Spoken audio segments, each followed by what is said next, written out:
fine on the other. There is no middle ground.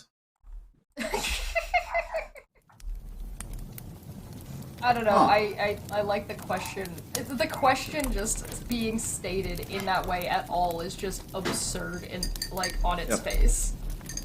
Yeah. Like, why would you ever? That's part of that sort of current events is I do have at the end of the show a rant about social media.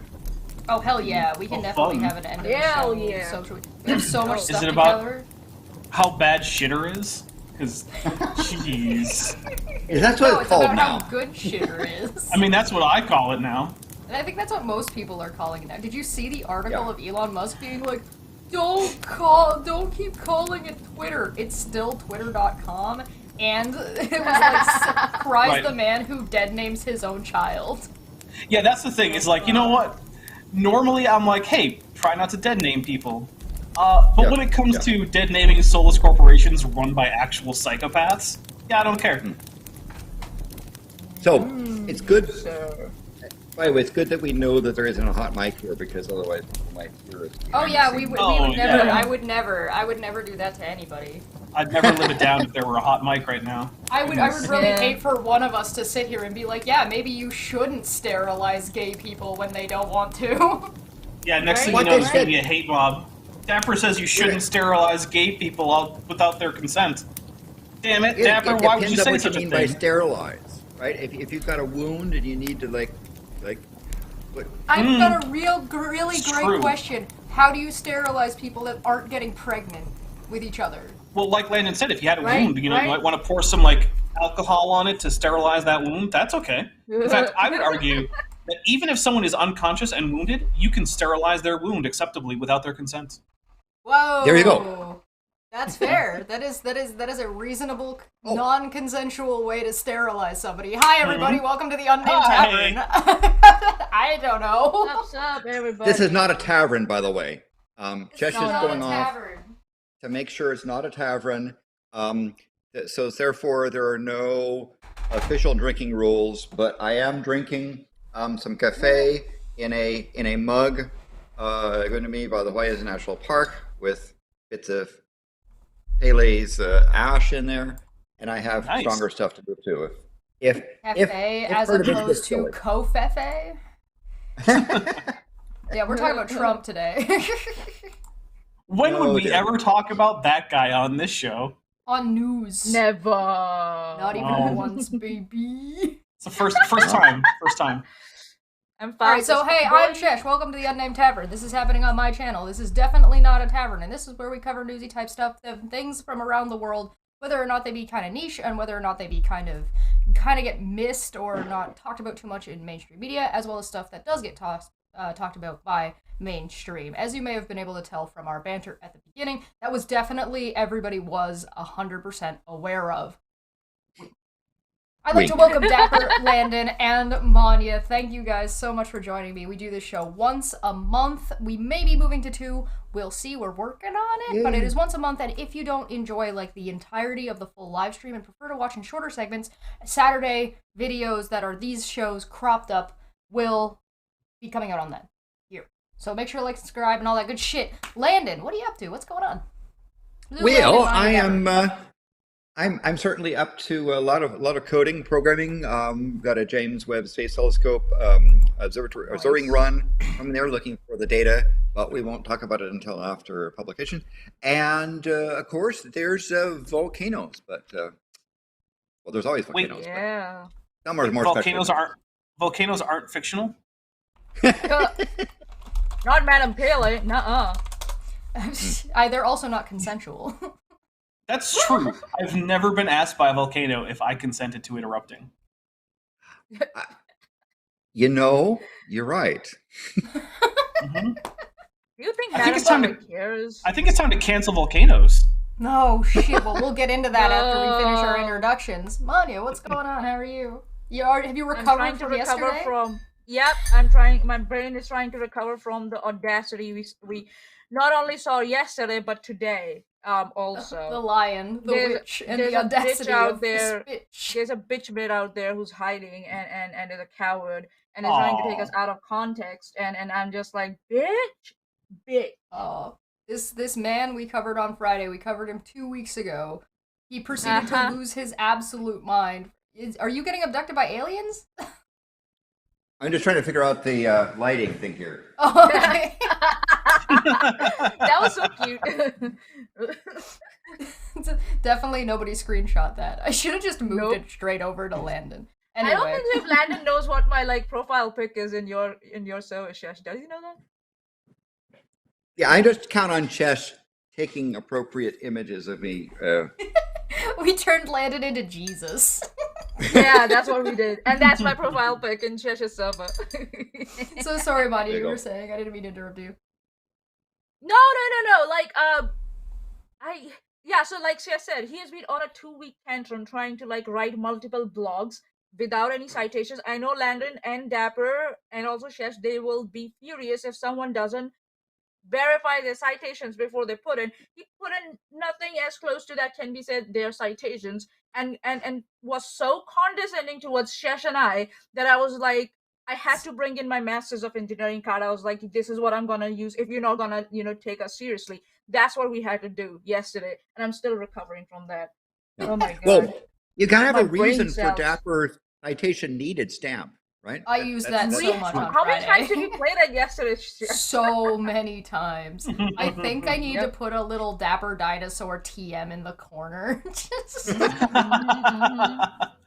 And I idea. gave you like the actual high definite one, right? Not like the I have compressed. Yeah, okay. Yeah, I have the proper one. That's why it looks so like crisp and spicy. Good. Dapper. Good. Well, Dapper, it's actually been used at American Astronomical Society presentation where What? By a claim you? was made and it said citation needed, and we gave it a citation. So.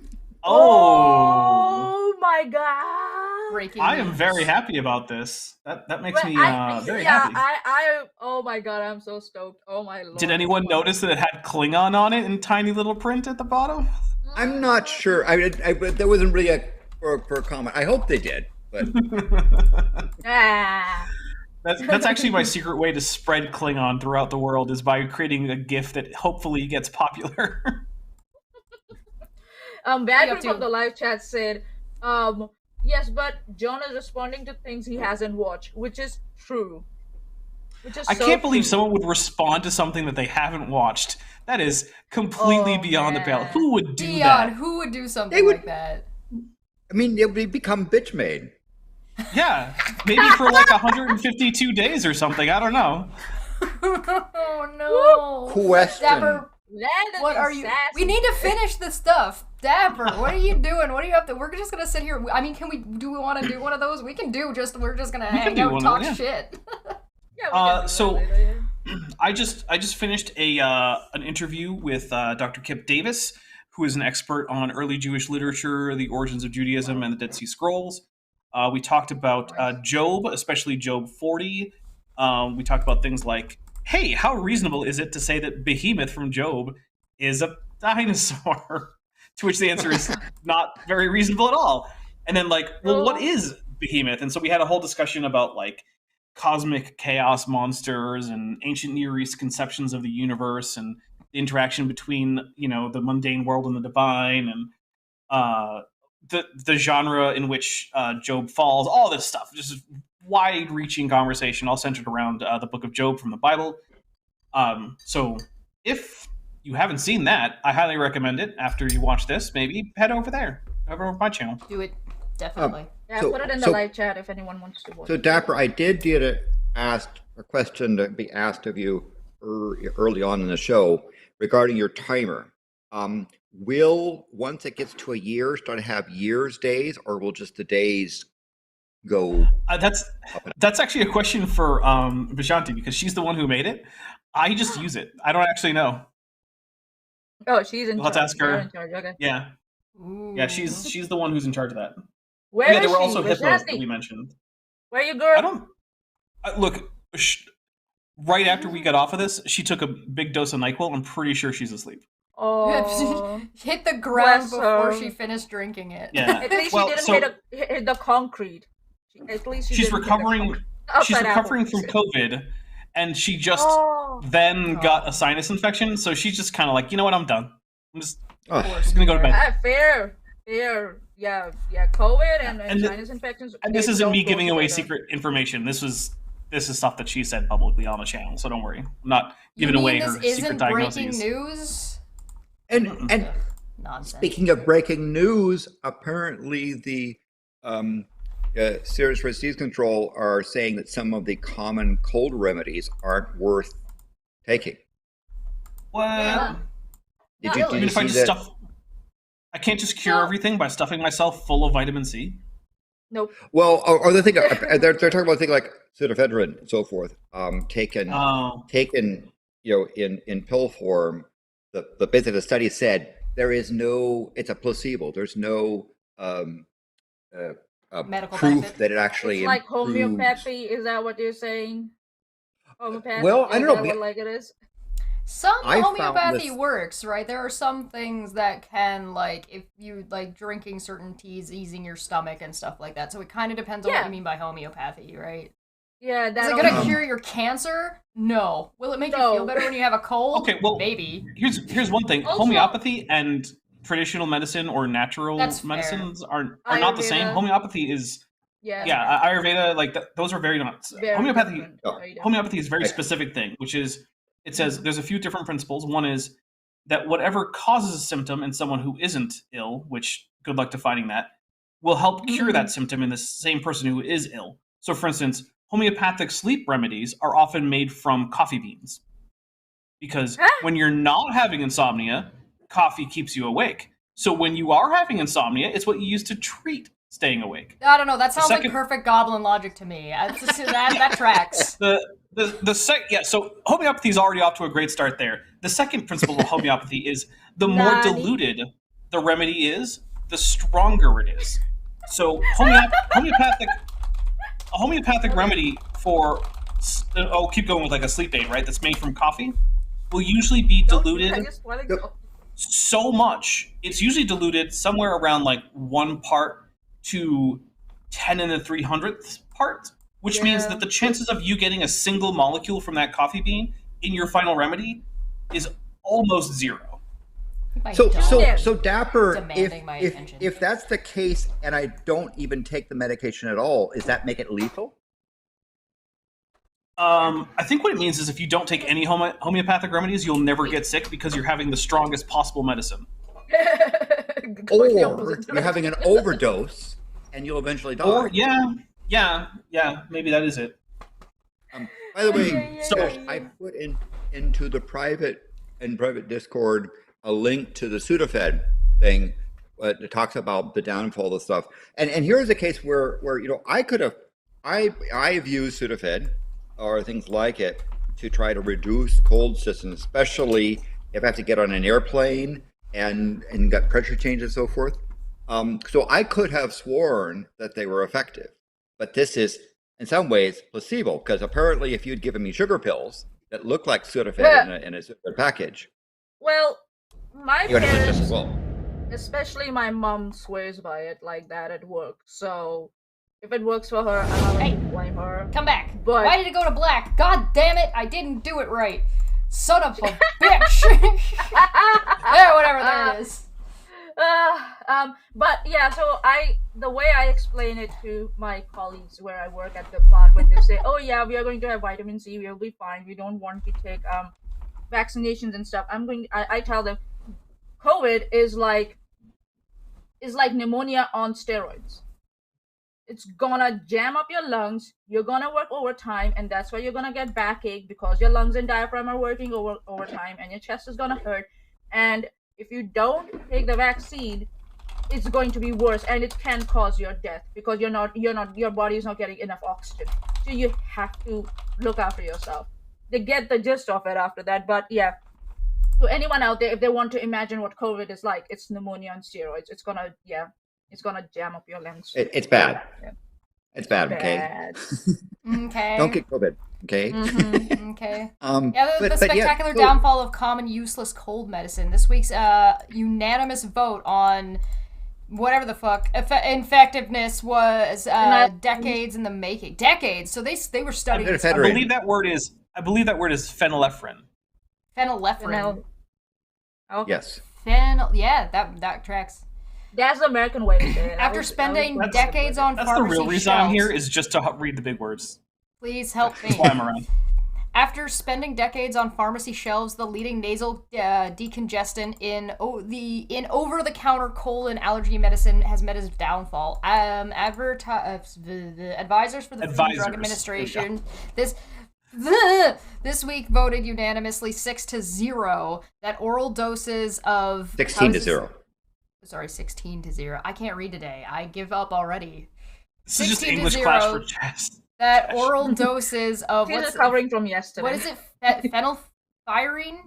Phenylephrine. Phenylephrine. What the word? What? That's not a real word. This is made up. It's right there. I was looking at it. Found in brand name products like Sudafed, Benadryl, Mucinex, and NyQuil, severe cold and flu are not effective at treating a stuffy nose. Listen, NyQuil isn't for treating anything. NyQuil is for knocking you the fuck out. Yeah, that's what I've always used. Yeah, NyQuil is always like, I feel bad, I'm going to take NyQuil and just sleep through it. Yep. Oh god, that's so sad. So are they really? I think what they're really just saying is that drunk. this drug is not going to change the duration of your cold. No. Does it give relief though? Does it give any relief or not? Nah. The NyQuil does, but not from whatever this is. It's from knocking you the fuck out. NyQuil gives you relief from all the disappointments you have created in your life. That's what it. If you try to get that medication, for example, in the United States in a pharmacy, you have to show your driver's license and all kinds of things. They have to register how much you've had because apparently people do naughty things with that medication. Well, yeah, you know, hell yeah. Yeah, even in New Zealand, because I'm taking melatonin for my sleep, I need a prescription from a psychologist for that. I just cannot get it over the counter. I can't. And really? I have to go back. It's considered a dietary supplement here. In a clarifying statement on Thursday, the FDA noted there will not be a swift blowout of the popular decongestant. If the agency acts on the advisor's votes and decides to wipe it off the list of effective over-the-counter drugs, the agency would first have to propose the removal from the monograph, then provide a public comment period, issue a final ruling, and work with manufacturers to reformulate products. In other words, it's sticking around for years, no matter how ineffective it is. So it may be that Sudafed will still be there, but won't have that particular drug in it. Yeah. Eventually. As part of its thing. And maybe either somewhere between the placebo effect and its other stuff. You can think like NyQuil. People take NyQuil for I think it's a good article to look at because then people can make a choice whether they want to continue with something like this or not. People deserve that information because they're making some, decisions around their health, especially when they're trying to get relief from certain symptoms. So this is good. Whether it stays on the market or not, or whether its sales go up or down, doesn't matter. They'll probably also have to change their advertising. Yes, they'll have to change the advertising strictly.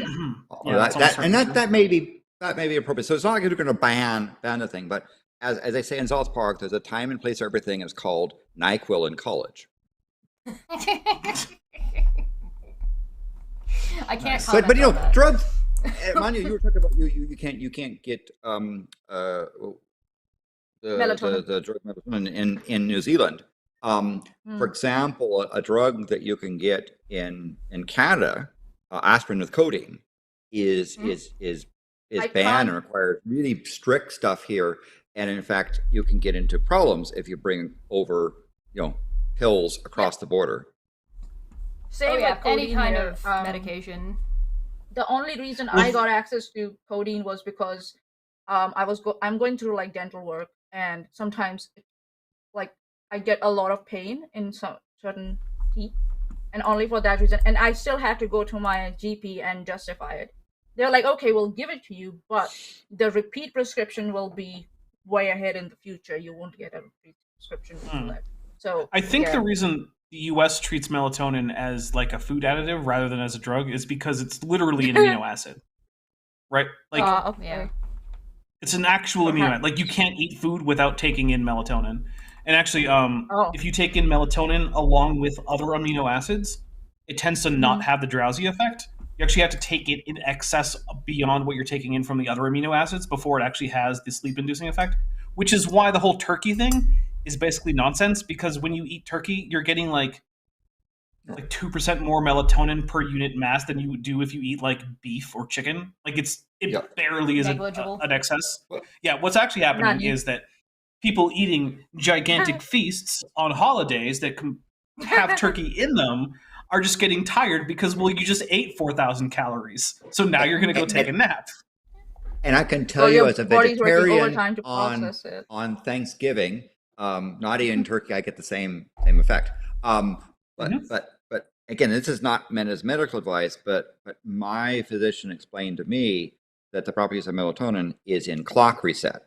Is that it won't put you to sleep, but it will change your clock cycle, and it's really good. What it does is take it correctly, like on an airplane where you're somehow traveling to a place like New Zealand that has a different very like the future. Weird. What's up with New Zealand? What a weird thing. So what melatonin does is it releases, I think so, what it does is it releases the chemicals in your body that induce sleep that are produced when your eyesight or your body reacts to darkness. I think so. That's what it happens when the lights go down and you switch off the lights and stuff. That's what it starts producing. I used to take melatonin when I worked a night shift. It did not help me fall asleep. All it did was make it hard to get up. Yeah, because if you're still having the lights on, if the lights are still on around you, if you're having melatonin, it won't work. You have to switch off everything. And that's only how it's going to work. So my experience, Maanyaa, of in the airplane, taking it at the right time while the airplane is darkened, so that when you land, here's a pro tip on traveling. Get up 3 hours before you land, change your clothes, freshen up, so that when you appear before the customs agents of the arriving country, you don't look like a ragamuffin. I look like a ragamuffin no matter what I do. You're a goblin. I just got out of the shower. Look at me. I'm a mess. All right, we should actually, now that we've been live for a half an hour and have not started on the topics we actually said we were going to talk about, the Kilauea volcano. So I'm going to do this. Boom. Let's see if it works this time. I believe. Yeah! I got it. We didn't switch to anything. I already clicked this on. I just wanted to test it. So this, I'm going to let Landon kind of explain a little bit of what's going on while this video plays without the audio. So Kilauea volcano on the Big Island, Hawaii, started erupting a couple days ago. And what we're seeing here is the USGS people coming in and taking samples. They were taking samples of the lava to take back to the laboratory. What you're seeing there is a chain of fountains that came out coming from the Halimau lava lake and going up into the downdrop walk. That chain was about a kilometer long. Those fountains you're seeing there are shooting lava at about 100 meters, about 300 feet. Wow. And so it was there. So Madame Paley started dancing. Why? Because a certain through people made predictions on the volcano show.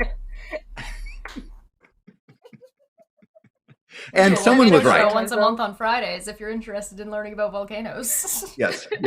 So you're seeing the typically as an eruption evolves, the pressure causes it to come out vociferously. The pressure drops. It doesn't come out as much. There you're seeing the beginning of the eruption, by the way, out there on the side when it first went whoosh. And there you're seeing at night all this stuff. I have a quick question. How much whiskey does it take to stop this kind of volcanic eruption? Well, how many megatons? Giving Madame Paley offerings is not, as I understand, the typical thing that people do is to give thanks for being alive or offering thanks, not to say to Madame Paley, please stop dancing, right? Yeah, Right, that's, but that's eventually, yeah, if that's she not how got you drunk go enough, about wouldn't it. she have to stop because she would just fall over? Well, but she also can go up to Mauna Well, Loa and dance there too. So Yeah, but that's yeah, not not if you're she's seeing super that. drunk. By the way, I've done that. I've That's done cool. that. You take. I don't know if you know this, but drinking does not stop people from dancing. It does eventually. I know you First can it pour helps water the- on it. and Dapper. then That's eventually. distilled water there, so Okay, not why contaminating the is it? sample. Oh, okay, interesting. Okay. But Dapper, you need to come to Indian weddings because people there get drunk and they are dancing. Yeah, So but what yeah, I'm you saying, should look, come to a there's Indian So wedding. when it comes to dance and alcohol, right? There's a graph, right? Ability and inclination Graph. to dance starts to go up as alcohol consumption goes up, but then Yep. it reaches this peak and it kind of falls off a cliff because then you That's just only fall 'cause over they're and pass out. tired. That's just So- because they're tired there's Yeah, because right of now all the about 50. alcohol. at the dancing. There's 51 volcanoes erupting. So Kilauea erupting is not anything. Isn't the end of time stuff. In fact, about half the time Kilauea erupts. Right now, if you're to look at the image and Chesh, do you have that one image of the of the live camera Yes. one? Well, that's the map. We can look at the map as well to see what's. It opened as a download. Why are you like this? There you go. Oh, there you go. Yeah. So now you can see right now, as of about 7 in the morning Hawaiian time, the fountains stopped. There is lava oozing out of the stuff, but you see where the gas is coming out. There's lava coming out of the base. Those mounds you see where the cursor is are and coming towards us is that fault line. So off in the distance where the cursor is, that's the Halemaumau Lake, and coming from that cursor straight towards you was that line of fountains coming up to the edge of the drop down block, and where that region. So where you see the most of the gas coming out is where lava is still oozing out. So it's still erupting, although it isn't high enough to create a fountain. But it looks like the eruption isn't anywhere as near as spectacular as it was earlier in the day. Does that mean that she'll stop? I don't know. We'll see. Here you look at you see a map, and in the set there, the dark red was at that time where most of the lava is flowing. The lighter red, sort of pinkish, was the outflow from that line again, going from the Halemaumau, and you see going up to the drop down block. That line, if the cursor goes, that line over there, see above the drop down, that's the region where it cracked.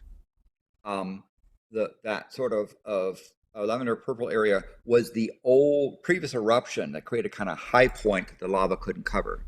The one thing that is significant about this stuff is that region where it says eruptive vents and so forth. That region in that area is actually now has been elevated almost 10 meters. Right, the magma has pushed the ground up and cracked it.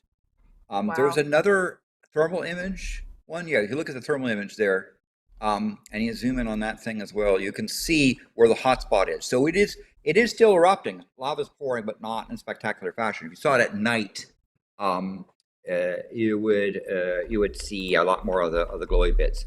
The other thing about that in that thermal image is you notice on the thermal image there, if you notice, that bit. When you see stuff like that, in that thermal image, you see there's kind of a little island, a little spot where it isn't lava, but in the drop down block, go to the. If you zoom in a little bit, it'll be easier to. I have to open it in a new tab. But there we go. Yeah, if you go and do you see the area where the lava didn't cover, where it spilled over, but it's kind of like almost like an island. Yeah, that region. That's where that one camera that we put. We ended up picking that spot.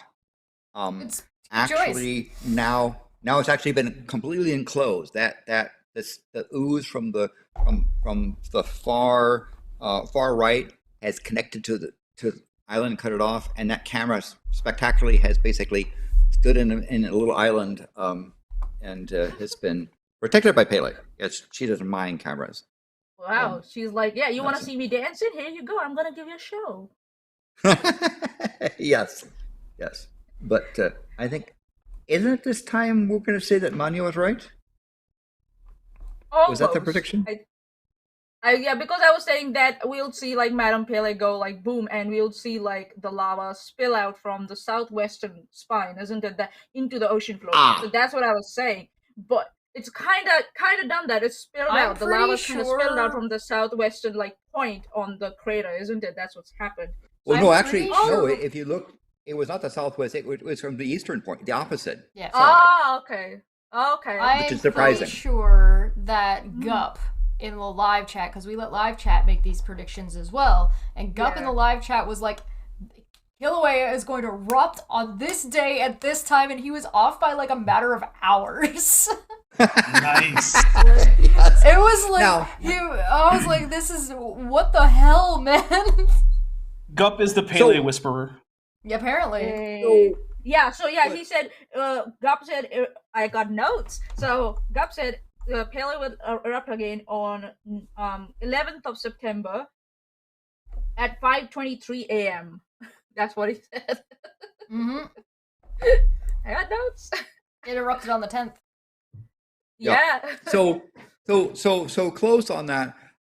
As you see with volcanoes, they're a natural phenomenon. They happen all the time. Kilauea erupts about 80% of the time. And there's a lot we know about it, but it's predicting them is very, very difficult. And so you can tune into the next volcano show, where you will be able to laugh at us for our inability to trying to discern very complex phenomena, which I believe the next volcano show is.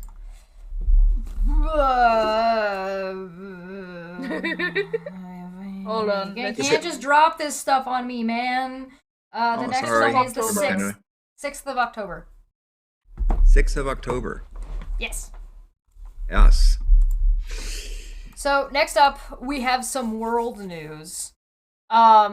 There are a plethora of coups happening in Africa, and we're gonna take a look at that. I pressed the wrong one. I guess it's politics. Whatever. Both. Sort Who's of. your Word political? politics, Close if you might say. enough. It's close enough. There you go. Mhm. Dapper's been a member for 3 months saying, how do I work this thing? Hi, chat. So, there's a couple of them.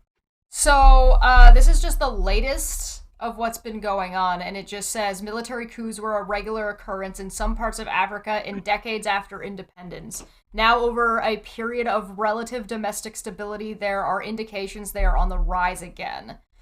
And so it lists a couple of the different ones. There were 2 in 2022, and then there were 6 in 2021. It was like, now we think that maybe there's a rise. Yeah, those were You know, attempts, though. right? oftentimes what Africa experiences after the colonists leave the area or get kicked out is that the people that let's say that sometimes in the middle is this, that the colonial power will turn it over to a bunch of people who will rape and pillage the land to try to suck out as much as possible. And the people revolt, kick them out, and those people are not capable of really running the country, and the place kind of falls apart, and have another coup, and you get these sort of cycles. So the countries in Africa that have become somewhat stable have gone through 2 revolutions, kicking out the colonists and then kicking out the people that kicked out the colonists. Because the people that are successfully revolt are not necessarily the best people to hold it together. Other places just continue to have these cycles back and forth. And if you look at what's happening with places like Niger, the current government is being ineffective in delivering services to people. People are getting upset. A military group says, we're going to take over. And the people say, well, they can't be any better or worse than the previous clowns until they are, in case and then someone else come along and throw them out. And it's a sad cycle that really, because having traveled in Africa extensively all through the continent, there's amazing places, wonderful people there, but they get stiffed with governments that are anywhere between ineffective to criminal. And if you go and watch the Jib podcast with Barry and Seamus, you might learn a little bit about the involvement of other countries in coups. Oh yeah. Wait, Oh, are yeah, you saying yeah. that there might be, say, I don't know, like Western developed countries who are destabilizing No, otherwise I'm democratically definitely not elected saying regimes? that. I'm definitely man. not saying that thing. Well, I mean, yeah. And oftentimes what will happen is there are resources that colonial powers come in. I mean, one of the, and it's not necessarily a coup, right? The Chinese Communist Party has been on an exploitation process of coming in and saying, hey, we'll build you some infrastructure and sell you some loans in return for getting some stuff, minerals. And then further bad things happen. Then they're like, surprise, motherfucker, we are here forever. No, yeah, not every government revolution takeover or switchover is a coup. Coup is something specific, which is the definitions that are being presented in the thing right there. This one specifies that they've identified 200 coup attempts in Africa since the 1950s. About half of them have been successful. So how would folks define a coup? Would what Trump attempted to do consider a coup or not? By definition, where would that fail? Not by this definition. Not by this definition, because by this definition they're counting a coup as not revolutionaries. It has to have military intervention. So unless you count Michael Flynn as well. No, you count Michael Chesh, Flynn. I have to disagree with you. You go for it. So here's what it says. It says by the military by other civilian officials. But the important thing is to unseat sitting leaders. Instead, the Trump thing was to illegally maintain sitting leaders in power, which does not technically meet that definition right there. Well, it's not the military part that's unless illegal. you consider it that that was about the election, right? So Trump was not elected, and so that he was trying to But he was Biden. That's the thing, though. Biden hadn't been seated yet. Okay, fair enough. Yeah. Well, that's how dictatorships start, right? That's what happened, like with wasn't it? You mean how Russia is currently just skipping their election this year because obviously Putin's going to win? Well, yeah. I would actually. Their election is scheduled for next year for the president. Oh, sorry, next year.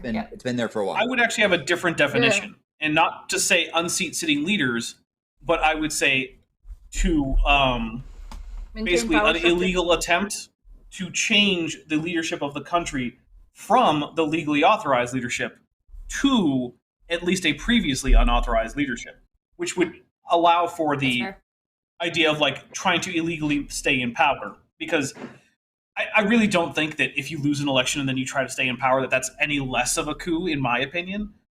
Which is why I wouldn't use exactly this definition. I would tweak it that way. That's fair. So Dapper, would the American Revolution be a coup in your definition? Absolutely. Yeah. Yeah. It was the use of military power to get rid of the seating of the seating officials in the country. Yeah. Yeah. Look, the difference between a coup and a revolution is there's two parts to it. It's how long ago did it happen, and how popular is it. Yeah, the longer ago it happened, the more likely it is to be a revolution, and the more popular it is, the more likely it is to be a revolution. How many romance novels have been written? Coup. Well, it's just like the difference between terrorists and freedom fighters, right? Right. It's almost entirely based on your perspective. And these cycles can have multiple attempts. Like for example, the Bolshevik Revolution, in that revolution coup thing happened in Russia, Imperial Russia. They had an earlier attempt, and people like Lenin were exiled from Russia, came back in and did it again. If you look at the whole thing of various people associated with a certain organization that you don't want to name because you'll get demonetized, but Dapper sometimes refers to them in drinking rules. NSDAP. I call them nutsies. Does that They work? were Oh, okay. I don't know. they were the one of the leaders was jailed, put in prison, and they came back again. So sometimes the cycling can occur because if you don't succeed, try again. Africa tends to be coup dominant because many of the other countries won its resources and resources of their and the country is unable to withstand the external pressures, economic, political, or whatever. And then the current government doesn't want to play ball. Then maybe the next rip one off will. the people. So, for example, you look at a country like Nigeria, not Niger, but Nigeria, would have normally be an extremely wealthy country from its mineral and oil resources, but very few Nigerians share in that particular bounty. And the result is there's a bunch of people that are dissatisfied with what's going on in Nigeria. But Chad is talking about cooing the channel, and I'm like, God, not again! Come on. That's a good idea. So yeah, Chesh, I think maybe I'll just kick you out after you've done a lot of work on this channel for several years, and maybe I'll just send you like a few $100, and then I'll own your channel from now on. Yeah, sure, why not? So like in 2017, Mugabe, who was a revolutionary that kicked out the British colonies from what was originally Rhodesia, I believe. Was the colonial name? Yeah, Rhodesia is the colonial name. Yep. And so he was there for 37 years, and his long stay was the fact that he managed to be very effective in suppressing coups. Like when I was there, I believe in 2015, I had to stay in the Victoria Hotel because they set up a firing squad to execute members of the vice president's staff because apparently the vice president tried to do a coup. And it turned out in 2017 that his next vice president was successful in the coup. So go figure. Whoops. Chad is now also retiring me, and they're sending me to the farm. My favorite Zimbabwe thing is back when this was a while ago. This was like I think like 15 years ago or something. When their finance minister came and said, "We're going to stop reporting the annual inflation rate because our computers cannot calculate numbers that high." Yeah. And I was like, when I was last there, Napper, on Mugabe thing, the inflation was 17 million%. Wow. And I tried to, at that point, I tried to get clarification, 17 million% per what? And the guy said, does it matter if it's 17 million%? Yeah, does it? Yeah. And you find your exponential function. I mean, you're on that almost vertical part of the exponential function. So whether it was per year or per month, it didn't matter. And what people were doing on the currency is that it wasn't the number of right at the time the 100 trillion Zimbabwean dollar was the currency you could get out of ATMs, and you needed a stack of them to do something. And what the people were doing was seeing the number of zeros as its value. Like they were basically taking the logarithm of the Zimbabwean dollar number and saying, this bill, 100 trillion, is worth a little bit more than the 10 trillion, not by a factor of 10, but because it's got an extra zero on it. So it's just a little bit better. Yeah. Right? When your money goes logarithmic, you might have a problem. Yeah. Just a little tip. So speaking of economics, for reference, real quick, okay. This is the German gold mark. Oh yeah. Yeah. I mean, what eventually happened, by the way, in Zimbabwe, the Zimbabwean dollar, is that the country deleted its currency. They basically declared there are no more Zimbabwean dollars because the black market was using euros and British pounds and dollars. And to buy anything successfully, you needed I thought the rand currency. was also a pretty. I thought the rand was also. Rand. You're right. You're correct. You're correct, as well as the rand. Now they may have brought back a currency again, but it's hard. It's hard to tell for the thing. But yeah, coups are a problem. The And some fact that in places- 1960 to 1969 you're looking at 25 successful coups and 15 failed ones, that's a lot of coups. And- Mr. Siri and- says they should run the country on Dogecoin. Oh God. and, or Huck should have his own crypto coin.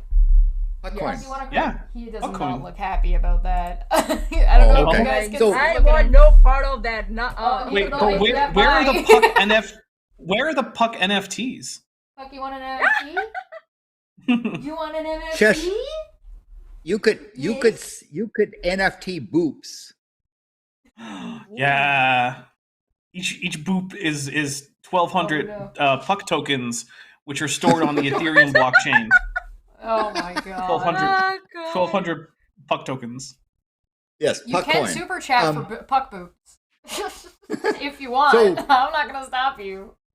So in the period of the Cold War, where you see a lot of those coups, one of Yeah. the things that would happen if somebody would show up and say, "Hi, I'm anti-communist," or "Hi, I'm pro-communist," even though they weren't, Mhm. to get sympathy from that particular bloc, who then goes and pushes forward. Even in countries, former colonial countries, they would have leaders come up to try to curry favor. One of the notorious ones was Assad. May he rest in hell, if hell exists, of Syria, who the expression was signal to the left and drive to the right, right? He would pretend to be pro-Soviet and then pro-American and then pro-Soviet and pro-American. Oh, And when he God. would like switch to the other country and say, really, really, really, we can give you stuff if you want to become us and be in our camp. But other places would have coups where a bunch of people say the current people are crooks, go to the opposite group and say we want to We'll be get the pro other people's you." crooks. Yeah. Yes, and that would work for a while until it would happen again. Just ask Allende in Chile and other things like that. So, whoops. It's almost like power corrupts, and when other larger, more powerful countries want your stuff, they tend to bribe you, and then you just become a corrupt, bribed politician. Yeah. But there's Oh, some God. dynasties and other people have managed to hold on to power. When I was in Libya, Muammar Gaddafi had an iron fist rule, and everyone toed the line. It was relatively safe to walk the streets there because the dictatorship said, here's how it's going to go. Other places like North Korea, they've had a family dynasty that's maintained stuff. And attempts to have coups Yes. have resulted in things such as having an uncle ripped apart by wild dogs in a Okay. Are you football making stadium. a Lion King reference? No, No, that's a I'm referring literal to what thing that happened to Oh. the owns uncle. I'm sorry, I thought you were talking about Scar killing Mufasa to take over and then Simba Don't coming do back that, and having him Chesh. thrown to the hyenas. No, Don't literally, Knowing Literally- Kim, he literally- might have been No. inspired by that. yeah. Kim Jong Un literally had one of his uncles executed by wild dog. Oh, that's kind of douchey. Wow. Yeah, He is I I kind mean, of he's also executed people by tank. It's like, what if the main cannon of a tank just fires at this guy? It's like, yeah, that'll do it. If That's I wanted it, if I was gonna be executed, getting shot with a tank seems kind of overkill, so I'd be there for it. Well, So- you would have to be there. It's your execution. What if like King, what You'd if be like surprised. Kim Jong Un is like, oh yeah, blast that person off, with the tank and everything set up, and slowly the tank like starts turning, and just locks on Kim Jong Un, and we just go. But these countries that have these dynasties, right? Again, what happens when the strong leader goes away? Then you have a power vacuum. So you look at what happened in Libya right now, the death of Right. Gaddafi. It's now a bunch of warring states. So the opposite of having coup cycles is having somebody who is a extraordinarily ruthless dictator that manages to do things. So I will point this out because Russia right now, people were cheering when it looked like Putin might fall, and understand that having a coup in Russia, a breakdown, you might say they deserve Excuse me. it. But the other problem is that those power vacuums turn into real bad situations. Yes. Bad things happen. Yeah. Yep. You can't just do. I mean, look at even like Afghanistan and American military involvement in Iraq. Like Yeah. it's just How long it's did it just take been after absolutely chaos. How long after the U.S. military left did it take for the Taliban to take back over Pakistan? Was it a week? A week. Yeah. Yeah. Yep. Not even a week. I think it's 48 hours, if I'm not wrong. Yeah. 48 hours. Okay. Yep. It Yeah. certainly wasn't even a month. Let's A just really say that short it was. amount of time. Yeah. Yeah. Another problem with Africa and coups is that colonists come in and carve up sections to create countries that have no cultural significance, right? The tribal boundaries and identity lines are just arbitrarily drawn up, right? So They're just lines on paper. You see those countries there, but if you ask in terms of people and language, they tend to cross around, and the result is you have a government of one group trying to dominate another group that they normally don't have a relationship with. They'll be neighbors, not rulers. Nigeria has kind of three large sections, large subgroups that spill over into other neighboring countries, and as a result is that they have power shifts that trade around. But then what happens is we saw that in what happened in places like Uganda or in Botswana, right? No, not Botswana. What am I thinking? Come on, brain, come back. I'm a chameleon. Central African Republic, the most generic country in the world. Yeah. But in that area of the world, you had Rwanda. I'm talking about Rwanda, right? Oh. Rwanda okay. was one group dominating another group, and then there was a flip, and the problem comes down to the colonists coming in and carving up. I mean, let's look at the Indian subcontinent. To say that was one giant British colony was the mistake. Right. And the partitioning came about because it wasn't, right? The British didn't sit there and say, maybe we should make all these people one massive group. But, So I think so. There's a little caveat in there why the partitioning happened. Obviously, there were leaders who took advantage of British leaving the India, and what Britishers were trying to do till the last minute, they were trying to keep their vice grip on India. That's what they were trying to do. And what they did was, as they left, they started offering Jinnah the option: you separate, and we will help you, get the power, in that region. We'll help you maintain it. But what just happened was Jinnah was like, yeah, you get out of here. I'm gonna do my own thing. That's what happened later. So they created that divide before they left because they were trying to now divide and rule in Pin a big people way. against each other so that way they can Each take other. advantage of the situation. And that's what's been happening. And that's what happened with what America did with Israel and Palestine.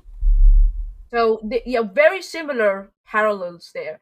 And then so they create a problem, they leave, and they pretend to be, supportive, and you're like, oh yeah, we'll let them solve it amongst themselves. But they've already created I'm this pretty huge sure England, destabilization in the region. the English crown can absolutely give up any semblance of pretending that they care or have been trying to do anything good while the British Museum is still what it is. Until the British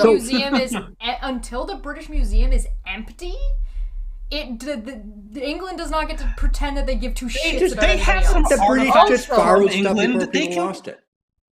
Look, the British Museum has some artifacts from England. They can keep those. That's fine. No. They should, in an act of good faith, give them to places. Oh, okay. Give them back to the countries they've picked them up from. So you think that King Big Ear should go to India and say, sorry about stealing your jewels, here's them back. Yeah. Whoever's the current monarch of England needs to take their crown, pull all of the shit off of it that doesn't belong to them, and then shove the remaining bits up their ass. Yep. See, here's the thing. That would be brilliant. See, the thing is, because he's the king of India, it's like they still have it. It's fine. Don't worry about it. Oh, right. Yeah. Maanya's like, racism! So Also, back to say if if I may add Please. to that whole thing of like, one of the, I think it was the foreign minister for India, he said very something aptly, like, and when this whole debacle of, oh, why is India still taking like gas and, coal and resources from Russia when the Russia-Ukraine war is happening. And what he said was that UK has to stop pretending that their problem is the world's problem and the world's problems are not their problem. And I was like, that was so well said, right? The UK need to stop pretending that their issues are issues of the whole world. They don't rule the whole world anymore. You're just stuck on an island now. Just get along with it now. Yeah, I think you're right, Maanyaa, to assume that India would just go along with other people because they want them to, rather than being collaborative. That's what the way to go. Now, it turns out, that India is actually in discussions with countries assessing their relationship with Russia. And that's the way you go about it, rather than just say India is. But I was going to ask, because we talk about world stage, there was new reports of claims that the current ruling party wanted to change the name of the country. Oh, yeah. Yeah. Can you tell about that? Or so what? They want to go... So they want to go... Bharat. It's a good question. It's a good question. First off, is their branding good? Second off... Does it come with a new flag? So the British Empire actually came up with the term India because the Indus River, when they first, crossed the Asian continent and moved towards the Indian subcontinent, the Indus River was the one, and the Indus civilization, the remains of the Indus civilizations were the ones that they came across. So based on that, they first went with Indus and then India. That's how it came about. So before that, India was referred to as Bharat and many other names before. So because this party is ultra national Hindu party, so they are going for the basic one that's Bharat. So Bharat was one of the names that the region was referred to as. For people, can you say that name again slowly for people? Bharat. That's what it is. And I'm gonna type it in chat. I'll type it in chat. BARAT. Sounds like American. Yeah, so, I mean, yeah. Why is this whole thing is giving me nightmares? I will say with the Ukraine thing, I did find it interesting that after the most recent invasion with Ukraine, Americans started dropping the from the Ukraine because that is supposedly taken from the Russian, in which Ukraine just means borderlands. But the thing is, like, that's a distinction that doesn't work in Ukrainian or Russian, neither of which has definite articles anyway. So it's it's a weird little quirk that you cannot tell me that Americans are just pronouncing things really weird because it makes sense to them without any information or connotation whatsoever. That's not something Americans would do. So, I mean, to be fair, everyone does that. That's just a language thing. I'm just teasing. So what Bharat means is it's a Sanskrit word, and it comes from the Vrid derivation of Bharata. So Bharata, and it means it's an epithet for Agni. Agni means fire, and it means to bear or to carry, meaning that literally to bear or to carry fire. So that's what it means. And but India has had many other names. Aryavarta, I think so. That was one of the names that was in the Mahabharat. That was and what were the other names? The Greeks called it something else, if I'm not wrong. Hindustan, but just to answer the question and clarify in chat, India is currently the highest population, followed by China, then America. Lowest at number 20 is Thailand. So one is India, China, third is United States. That made the Chinese Communist Party very mad. They were. In fact, the Chinese government. It's their fault. It is. That's not true. Decades with the two-child law. So, Maanyaa, this this change One child, actually. is the We get one child. official Oh no, name, it's not the consequences of my actions. is the official internal name of India still India, or are there multiple names? How does that work? So India is like constitutionally, India is called Republic of India. That's what it's called. So I guess if they're going to change the name from India to Bharat, it would be called the Republic of Bharat. I don't know how that works, but that's what I think that's what they're going to do, because India is a republic. It's a Republican. It's a Republican democratic country. That's what it is. But it's pure democratic. I think so. Why they still call it a Republic of India? So yeah, I think so. That's because and in some constitutional context, it's also called a Union of India, because a lot of kingdoms were brought in to merge and bring up to come about the country of India at that time, because Canada is India definitely higher or than I the thought they would be. Indian continent was split into a lot of small kingdoms, and so they were brought together, and so But That's actually one of the weird things that that the British did there that they didn't do in a lot of other places. Was they took a leaf out of like the Persian Empire's notebook, which was like, okay, you can probably leave a lot of the local rulers in place and have them be your proxies, and like you can keep they can keep their courts and their their regalia, whatever, but they have to make sure that the wealth funnels from their little fiefdom up to you. And that was like Britain didn't do a lot of that in places like Africa, right? Like they didn't really care much about like the local tribal kingdoms and things like that. But for some reason in India, they were like, let's let this like local Raj just keep his title, but he pays us now. yeah. So and I they're don't know like, why in they made that return we'll difference. give you protection.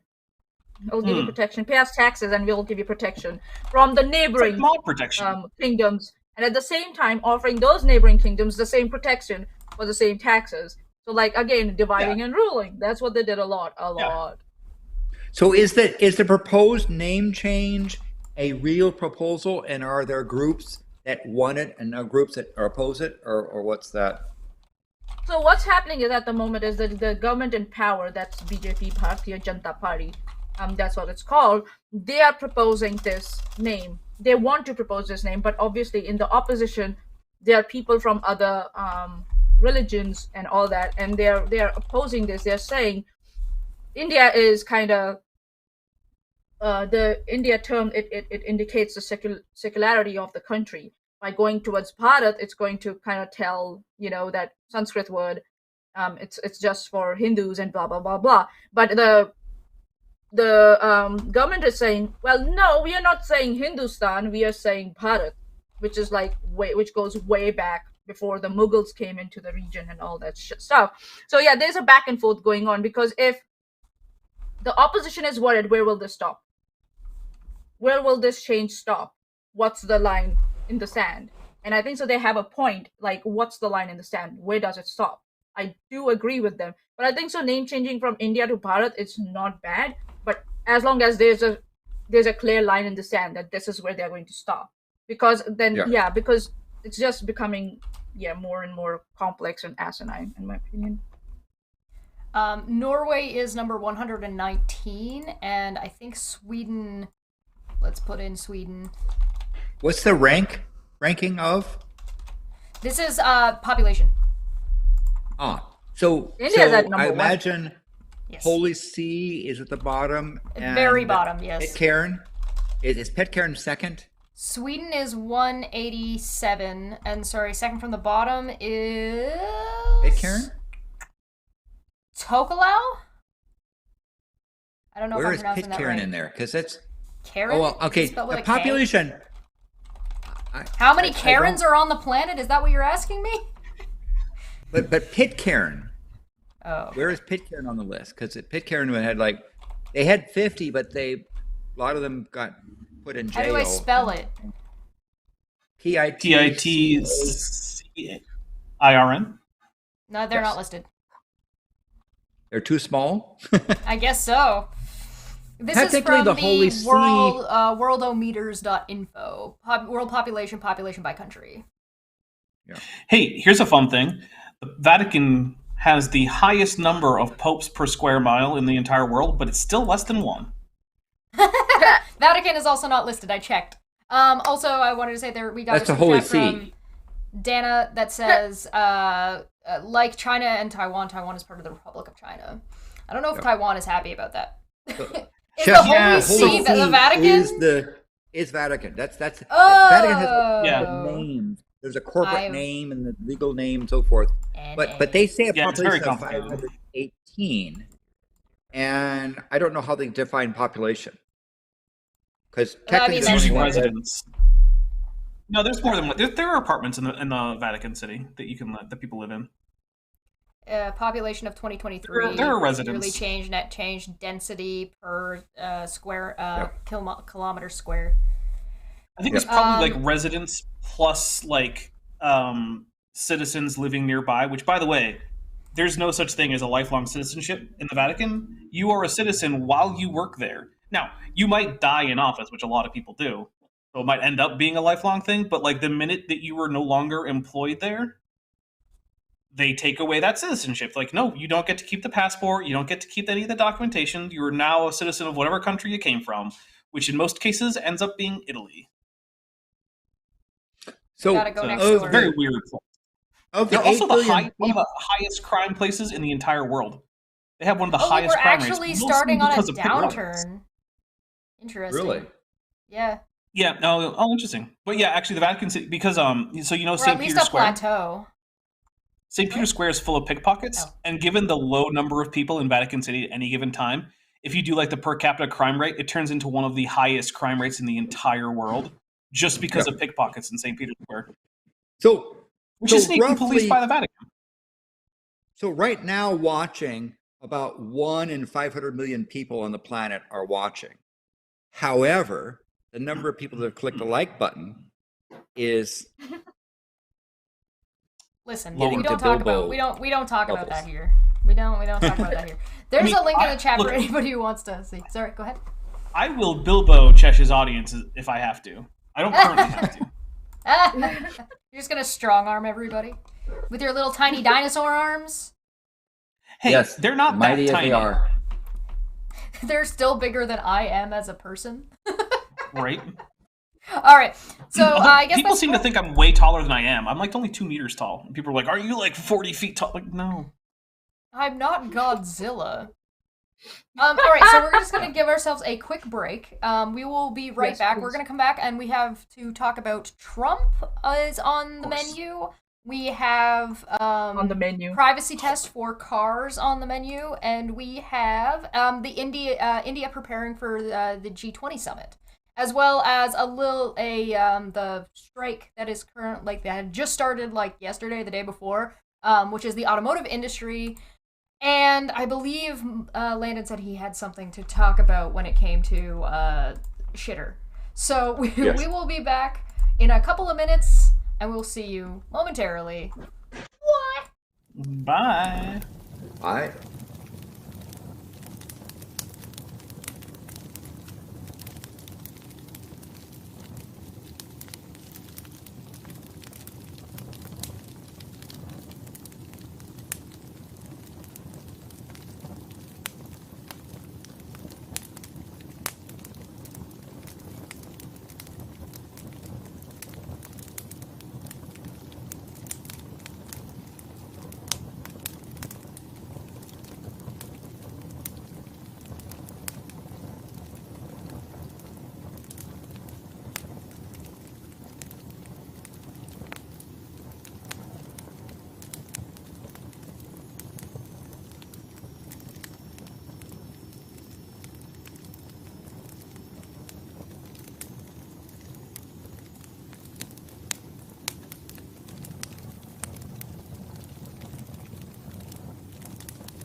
Hello and welcome back. Thank you so much for joining us. This has been a hell of a lot of fun. This has been a really high energy video so far. We have covered a lot of topics that I didn't even think we were going to touch on, and some of them just straight up surprised me. I had no idea we were going to talk about medical science, nor world populations. I hope you guys have been enjoying. Make sure to like, subscribe, and follow, and share, and all that good shit, because videos like this always get suppressed because YouTube doesn't like that we talk about topics that are topical and affect the world. To be fair, though, I think it's reasonable for YouTube to not necessarily want fuckheads on the internet making stupid videos about, like, their... You know what I mean? You get what I'm saying? Oh, Yeah. no. Yeah. But we have next on the docket Maanya's chair. Maanya's chair, how you doing? Good. All right, so we've got Trump. So the thing Of with course. the thing with Trump is that it just keeps escalating. You know what I mean? Like, it's just more and more just keeps getting added on top of it. So I've noticed that it's kind of hard to keep track of it. So I do have this link here that I'm putting for people, and if you go over here, it's basically that they made a list of their own works that have kind of been tracking everything. So, like, this is January 6th in the 2020 election aftermath. This one's the classified documents at Mar-a-Lago. They've got one for the electoral tampering in Georgia, which we talked about last time. Stormy Daniels, hush money, business fraud in New York. This one is just about this lady for the Supreme Court. And then there was that other Supreme Court judge that was caught with all of the, like, all the gifts and stuff that he was getting. Yes. That was crazy. Did you guys see that? Yeah. So Yeah. So I think one of the things I see that Trump operates on is he wants to be a center of attention, right? I think it's part of his narcissistic tendencies. And to some extent, it doesn't seem like he minds whether the attention is negative or positive. What do you think? No, I agree. He wants to be the center. He would prefer positive attention, I think. But ultimately, if that's not what he's getting, but it's still attention, I think it's good enough for him. Yeah. Clarence Thomas. And so the thing right now, the other thing that's operating really is this cult of personality. And in a cult of personality, like any cults, logic is very difficult to penetrate, right? To go to a cult member and say your cult is bad because of blah blah blah, that just shows they're being persecuted by the evil people, and it just almost validates well, if Danny Masterson has anything to say about it, then it's really easy to penetrate people as long as you're in the cult. So that's true. In some sense, people that are not in, let's say, the Trump, let's call it MAGA cult, would see how could anyone follow this person, and people that are in the cult say this is proof that Trump is special, is the most person because he's been persecuted by the evil people. Yeah, of course, the big bad people. Yep. It's definitely not possible that he's actually done bad things that deserve legal consequences. Not an option. Yeah, but some of the you hear conversations and talking to some of the MAGA cult followers who say they don't mind, they don't care if Trump has done anything bad, because they'll say, well, but everyone's done something bad, right? No one's perfect, but they see the all these legal things, and there's a bunch of stuff. Chesh listed some of the top things, but there's a bunch of other things that are happening. They see that as proof that Trump is on the right track because the evil people are persecuting him, and their cults operate on that us-them type of mentality. Well, it's one of those things where I'm curious to know how much his, like, desperation for money comes into this as well. Because, like, he has lived previously a rather lavish lifestyle, and that's expensive to maintain. And like between all of the legal troubles and how much that like money that is, let alone that if you take any look at his tax records or any of the financial issues that he's gone through, I don't think he has real money. So the only way for him to maintain relevance and make any money at this point is to do what he's been doing. And Savage Cobra in the chat for 5 said, there's a strong correlation between most corrupt president and most prosecuted former president. Yeah, those things do tend to go hand in hand. So understand that, you know, that from a point of view of a cult member, they see the arrests and the trials as validation that Trump is doing the proper thing, and they will even go to the point of forgiving Trump for stuff he might have done.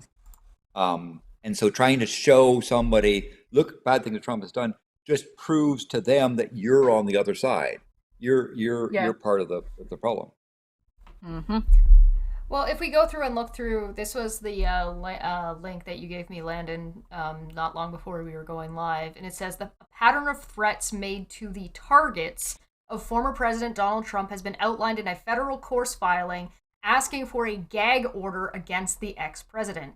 Special Counsel Jack Smith asked U.S. District Judge Tanya, is it Tanya? I'm assuming. I think, Tanya Chutkan. Tanya Chutkan. To apply a narrowly tailored gag order to Trump in a motion filed on Friday. So this is just this past Friday. Chutkan is overseeing Trump's case on 4 felony charges related to 2020 presidential election interference and the January 6th attacks on the U.S. Capitol. Trump has pleaded not guilty to all the charges, of course he has, and claims to be the victim of a witch hunt. So the thing is, right, is that I find this very interesting that they specify that the gag order is to be narrowly tailored.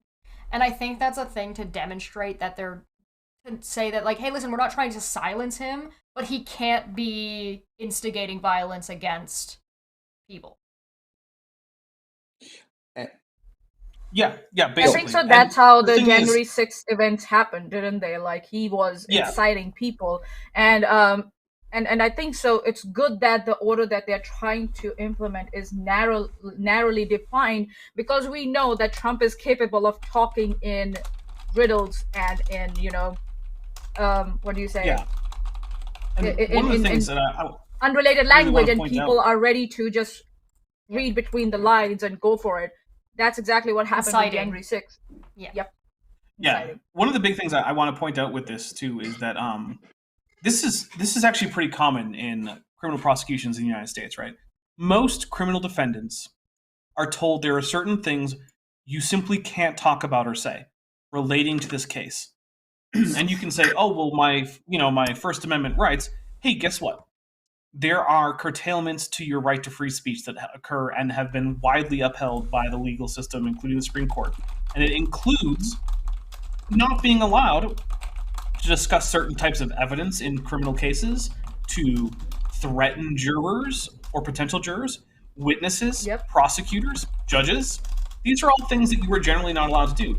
And quite frankly, this is still Trump being treated with kid gloves. Because virtually any other defendant who had Trump's history on social media would have been immediately slapped with a pretty expansive gag order.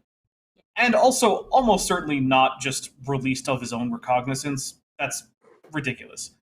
Former President Trump might actually be one of the more dangerous criminal defendants in the United States currently, given his demonstrated ability to inspire other people to violence or further criminal activity based on his words, and the fact that he has been in no way conducting himself within the bounds of basically the law in terms of not intimidating witnesses, court officials, or potential jurors. He's been doing all of these things. If I had been accused of any of the things that Trump has been accused of, and then done what he has done on my social media, I would currently be sitting in jail. There is no question about this. So as much as people who are Trump fans, or Trump himself is going to be saying things like, this is unfair, I'm being treated worse than anyone ever has been in the history of the world, none of it's true. He is still being treated with kid gloves at this point. Oh, And it's as if like he's why? getting being treated with some sort of privilege, that's Yeah, not Yeah. afforded to others. I want to say I do appreciate the attempt to bring him to heel in terms of the legal requirements of being a defendant in a case. It, to me, But it's becoming a little too late because one of the Yeah. things about this whole prosecution is, in addition to being the prosecution of a very, very likely criminal president, I guess I can't say for certain because technically it hasn't been, decided on in the courts, but it's also been an attempt to say that, oh, the United States doesn't have a two-tier legal system. There's one set of rules for everyone. Well, but the thing is that you treating this one guy with these kid gloves the whole time is just reinforcing that there's a two-tier system and that even the upper tier does have lines that they're not supposed to cross, and that if they do, they might get punished. But it has done nothing to alleviate the concern in the United States that there is, in fact, a two-tier legal system. Because, quite frankly, I mean, there is, right? If Landon had gotten together a group of people and used them to attack the Capitol building in Washington, he would be in prison or in jail from that day until his conviction, and then he would be in prison for the rest of his life. Yeah. That's what would have happened. And there is an irony that one of the charges, one of the types of charges that Trump is facing is the RICO statute, right? Racketeering.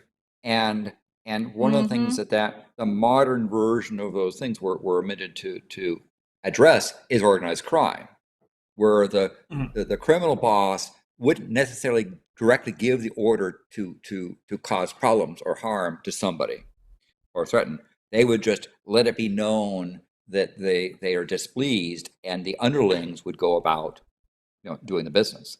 And it's a real peril right now for people that have been subpoenaed, that are ordered to stand trial, that Trump can then turn around and let it be known that he says they shouldn't testify. Yeah. And just like a mafia that or person mob now boss, has to get bodyguards and protection because the cult members see that individual who's being forced to testify as being part of the evil people that needs to be addressed. And the dehumanization of MAGA against the non-MAGA people. You hear the language. They talk about people being, baby killers and subhuman and that sort of stuff. Is all part of the scheme of taking those people and turning them into non-humans so that can be squashed, right? And so the concern that's being addressed is witness intimidation, or even witness being silenced by folks. There are some very significant security problems that are being created, and it's a shame that we haven't yet had a judge that basically has hauled Trump in and said, "Look, because there's a statement might be that I want you to announce to your followers to lay off the witnesses." Yeah. Right? Because Trump has created this scheme that anyone who's involved, even somebody who is like a court reporter, because they're now part of the evil news establishment, or somebody who is merely supplying security services, becomes a target, right? These are the MAGA people taking pictures and then doxing the person and then going to the school of their kids and so forth. It is a really significant threat. That's happened with the parents of the Parkland shooters, hasn't it? Alex Jones has incited mobs against them that parents have had to move in order to protect themselves. And if American judicial system hasn't learned anything from that, and focus on Trump in that way, they are, in my opinion, they're committing a huge mistake here. They need to really make it tell Trump that, listen, if you don't comply with these rules, we are going to throw the book at you and you won't know what's coming. They have to. Unfortunately, I don't think it's going to happen. They also have to be really, really careful and really, really specific about the way they go about it. They have to be so careful in their wording. They have to be so careful to not even look like they're overstepping, That's why Yeah. it says that's why it's so specific in saying a very limited gag order. Because if they run around and say, Yeah. because what's Trump and the MAGA group gonna do?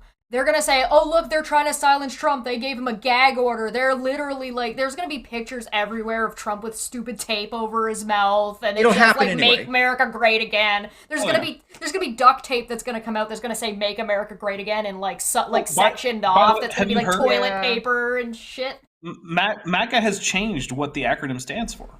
Oh, It, good. it now no longer stands for Making America Great Again or Make America Great Again. It now stands for Making Attorneys Get Attorneys. Because it's just how many of Trump's lawyers have been charged with crimes. So in Yeah, my book, the thing that I believe is that Trump is worthy of being indicted, given what I know of it, and that I wanted Trump to be brought to justice. And by the way, when I say brought to justice, I don't mean convicted. I mean what's happening now, which is I want Trump to have to face courts.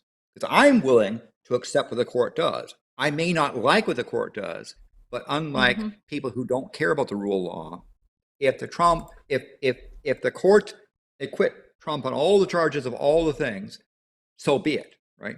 I'll be surprised, but I'll accept that.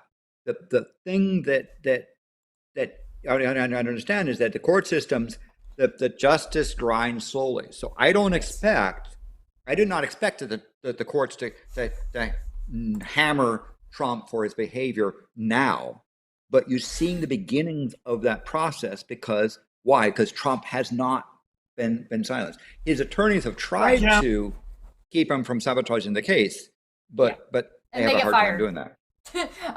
Robert in the chat said, "MAGA, my ass got arrested." Mongo. So one of the things about this, though, is that I think that there's currently an incipient, I'll say, crisis of lack of confidence in the American judicial system, and for very good reason, right? Like, we have one of the most corrupt imaginable good judges sitting on the reason. Supreme Court. Yeah. Well, Oh, look, there's good God. reason to have a lack of confidence, right? Oh Is what I yeah, mean. sorry. Like, I thought you it meant is- there was it is- a yeah. That makes Yeah, sense. so we have a justice on the Supreme Court who's been in a big player for decades now, who it turns out has been taking bribes left and right, whose wife should probably be charged with some pretty serious crimes on the grounds that she was one of the people participating in the coup. We have a former president who, okay, let's be honest here. I'm not on the jury. I'm not going to be on the jury. I'm not bound by innocent until guilty. Yeah. Trump is fucking guilty of basically everything he's been charged with, and you would have to be blind to not realize that, right? He said it openly. He has admitted to his crimes in open on the goddamn news repeatedly, right? Yeah. And so we have this situation where we have a former president who's openly admitting to crimes, a justice who has been taking bribes, and I and a lot of other people are looking around and saying, what is this? Yeah. In what way is the rule of law operating in the United States?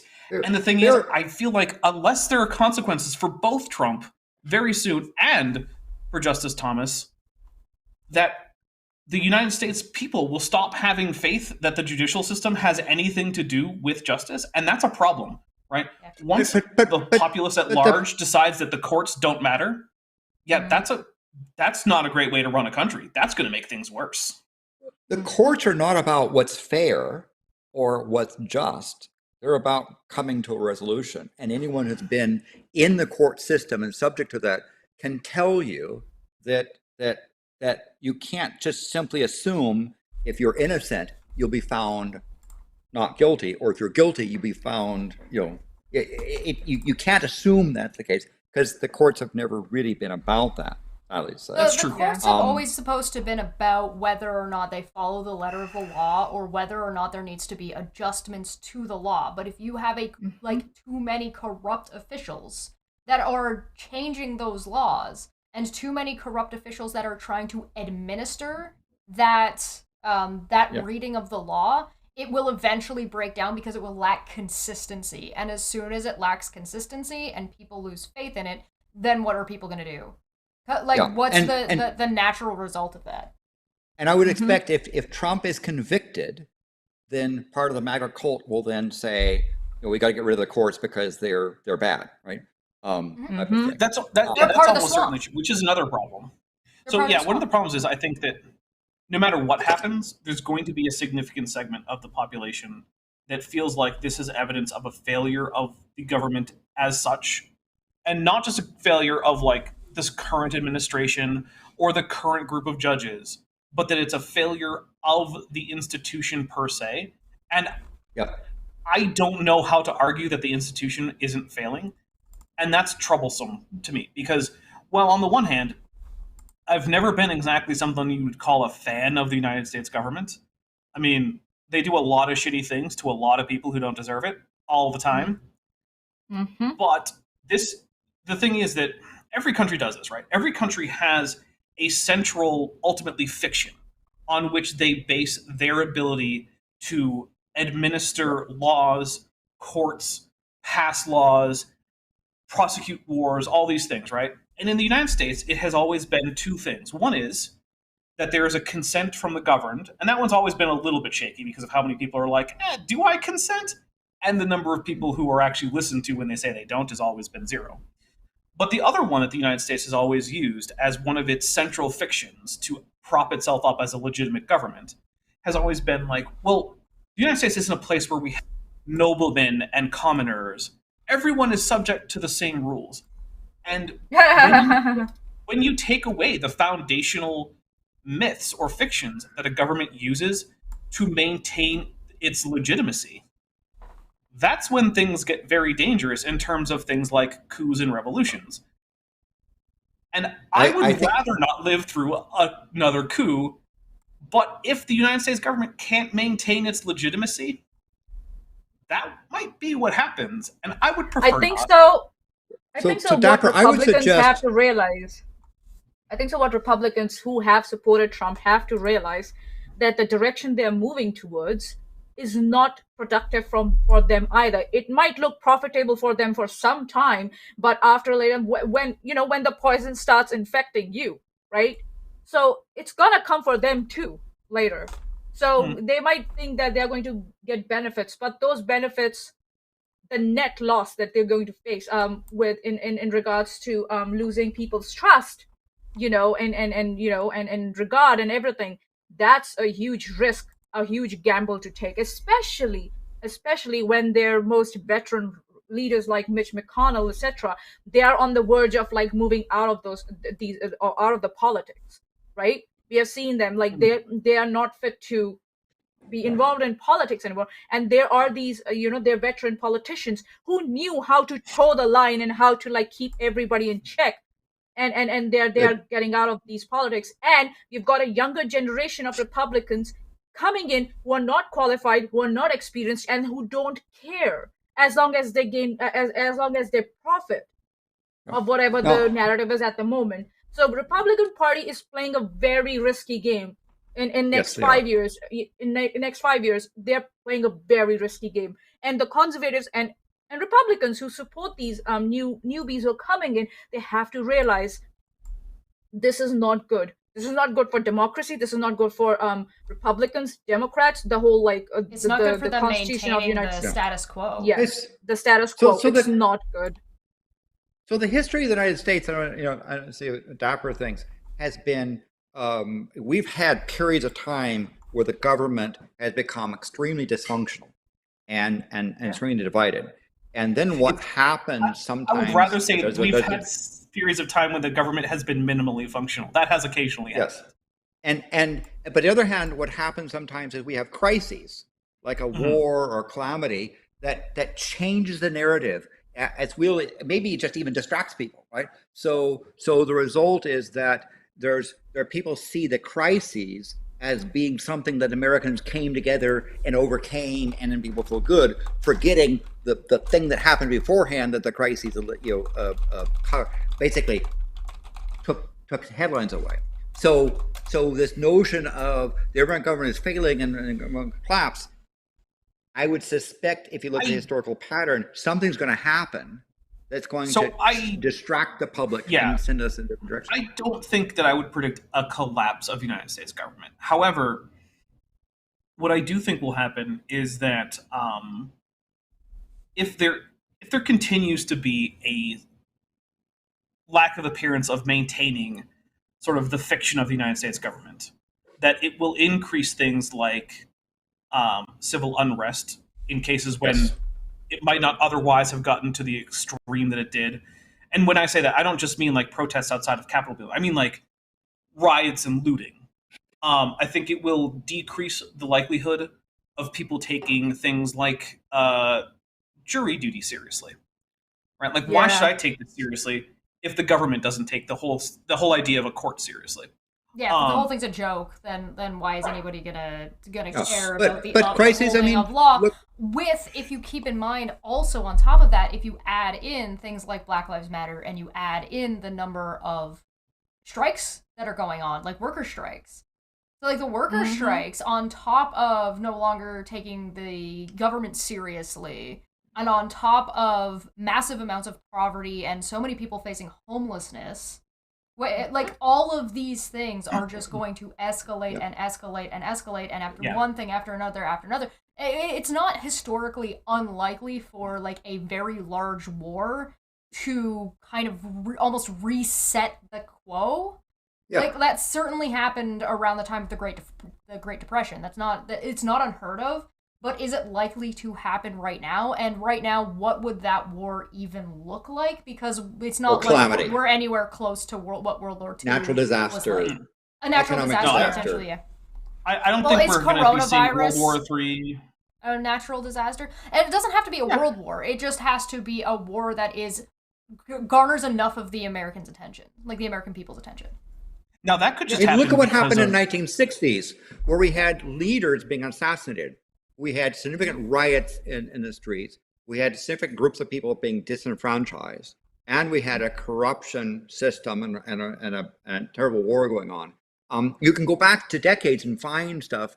But if you don't think of it through rose-colored glasses, you'll find that society has had these problems, and we've seen a shift between, almost despair, dysfunctional, to something happening that changes the attention, and restores. And then it's just a matter of system. A couple of. Then you get suddenly you now have a leader that people trust and people believe in, no matter what it is that policies that they're doing or what it is that they're putting forward, right? Because they're doing for what is best for the country. Because if they don't, or if it seems like they don't, that it ends up being greatly, greatly detrimental to the country overall, and everybody's kind of united in, like, this one set of causes. And so, like, it's just a matter of, like, the resetting the mindset of the public. Because, like, it's not like the CIA hasn't done that 17 times over the course of American history. Yeah. Or they don't have the potential or the ability to do that, right? I mean, to the Americans that are out there, one of the things I want to say is essentially you should pay attention and participate. Try not to participate in the extremes, right? The MAGA extremes and anti-MAGA extremes are part of the problem. One of the things that's also been happening is there's been bots from other countries that try to incite anger and hatred and so forth to stir stuff up. But for the Americans, instead they're thinking, well, if Trump gets elected, I'm going to move to Canada. First of all say, what makes you think Canada would want you? Yeah. Second thing, what makes you think that Canada is any better? Right? They're a bunch of people. Yeah. They have problems. They have issues. They have their MAGA people. They have their stuff. So it's not necessarily the other side of the ditch, Trudeau's ditch. Is better, right? So don't think, well, I'll just move to Canada, move to Australia. It really just depends on which policy you're looking at and where you're looking in Canada. That's all it is. If you are moving specifically because you're a trans person who feels threatened, then you need to make sure that where you move in Canada is going to matter. Do you want to move from Nevada to the Texas of Canada? Probably not. Do you want to Don't go to Calgary. Don't go to Calgary. Like, that's not where you want to move. Go to because- Edmonton. Right? There's a lot of rural areas in Canada that have the same kind of lack of exploration or a lack of exposure to people who are different than they are. And so the people that live there tend to struggle with those types of things. Even if you go just 3 hours north of like Toronto, you start to see it start to move up. There's a reason why Ontario, which has Toronto in it, and it has the majority of the people who live in those areas are liberal, is a consistently conservative province. And it's because everybody who lives up north is an asshole. Anything 3 hours north of the border is too cold for human habitation anyway. Well, I mean, North Bay exists. So I Thunder think Bay. Americans I maintain my statement. I understand, that again, the systems are under stress, right? And the legal system's under stress. To some extent, part of the thing is that you probably have naive notion that the court has anything to do with justice or law or fairness, right? Just that hasn't been the case for a couple of centuries. But still, the thing that I concern about is that the MAGA group is going to cause problems if they get into power, right? Trump has made it very clear he plans on retribution. And if they don't get into power, they're going to be trouble to pay. So the society has some significant problems. With regards to Clarence Thomas, in my opinion, Clarence Thomas is the least qualified member of the Supreme Court the United States has ever had. The man is judicially an idiot. And his clerks are the ones that write his stuff. There's a reason why he doesn't talk very much on the Supreme Court or ask questions. In fact, when he does, it's news. Is because he is functionally, in a legal sense, an idiot. And one of my proud moments was to tell Bush Sr. that I thought his greatest failure or legacy was having appointed Thomas. And he said, well, what do you mean? And I said it respectfully. So what do you mean? He said, well, just throw in casually, I talked to Bush. A century now, people will look at Thomas and his Supreme Court tenure and say, my God, what an idiot. Right? And you will be the one that put him there, right? Someone like, let's say, again, and this is not an anti Thomas thing for his philosophy. For example, let's say Bork become the justice rather than Thomas, at least you'd have some level of consistency and some attempt to rigor of his arguments. I don't agree with Bork, but Thomas you can't disagree with because it's not his clerks, and he's just in it for the I don't know. I'm gonna, every single time we do one of these shows, Landon just comes in here and casually drops, yeah, so I was talking to George Bush Sr. the other day, and and I told him he was a fucking idiot. So this one time in a D&D game with like Richard Feynman and Isaac Newton. Oh, Feynman! I've never had D&D with Newton. He was out of spell slots. Isaac Newton, and so he couldn't cast Featherfall, meaning he died to fall damage. I have played D&D with Feynman, but not with Newton. So just to clarify. Yes, I was exaggerating. I may be old, but I'm not as old as Dapper, who is 150,968,000. True. Oh. But when I was coming up, Dungeons and Dragons just wasn't really a thing, so like I just didn't get to. Also, oh my so God. this is a side thing, but like I've been trying to make like the Great Wheel of the Outer Planes from D&D in Blender, but all procedurally, and like. I'm sitting here like, okay, what kind of math is going to make me a Mount Celestia? He sent me a screenshot of it and was like, do you recognize what this is? I'm like, that's the wheel. I like, as soon as I saw Sigil, I saw the donut and the stick and then like it went out, right? And I'm like, oh, it's the wheel. And I saw like Bator and I saw what I thought was Celestia. And I was just like, obviously. Yeah. And he's like, yeah, my TTRPG group can't figure it out. And I'm like, it's just because I have a PhD in poli-sci of the planes. Don't worry about it. Yeah, but the thing is, I'm sitting there like, okay, how do I tell math Math. to make a mountain? And like the answer is there are ways. Yes. But like I'm sitting here like, how do I do it? Brain math. And then I In fact, come up with math. like ways. In Mathematica, there are libraries for mountain building and tree building and so forth. You can grab yeah. if you want to do. Oh yeah. Actually, I'm gonna have to make a tree soon because at this point I'm past the halfway point. I have like Celestia, I have Mechanus, I've got all the lower planes, and I've got Limbo done. And so like Isgard is coming up, and I'm like, what's gonna be my Isgard? Because it's gonna have to just be a tree, basically. So, What did you say? so You what are told me topic- Pandora or not? Pandemonium almost broke your computer, and I was like, "That's a Yeah. rant."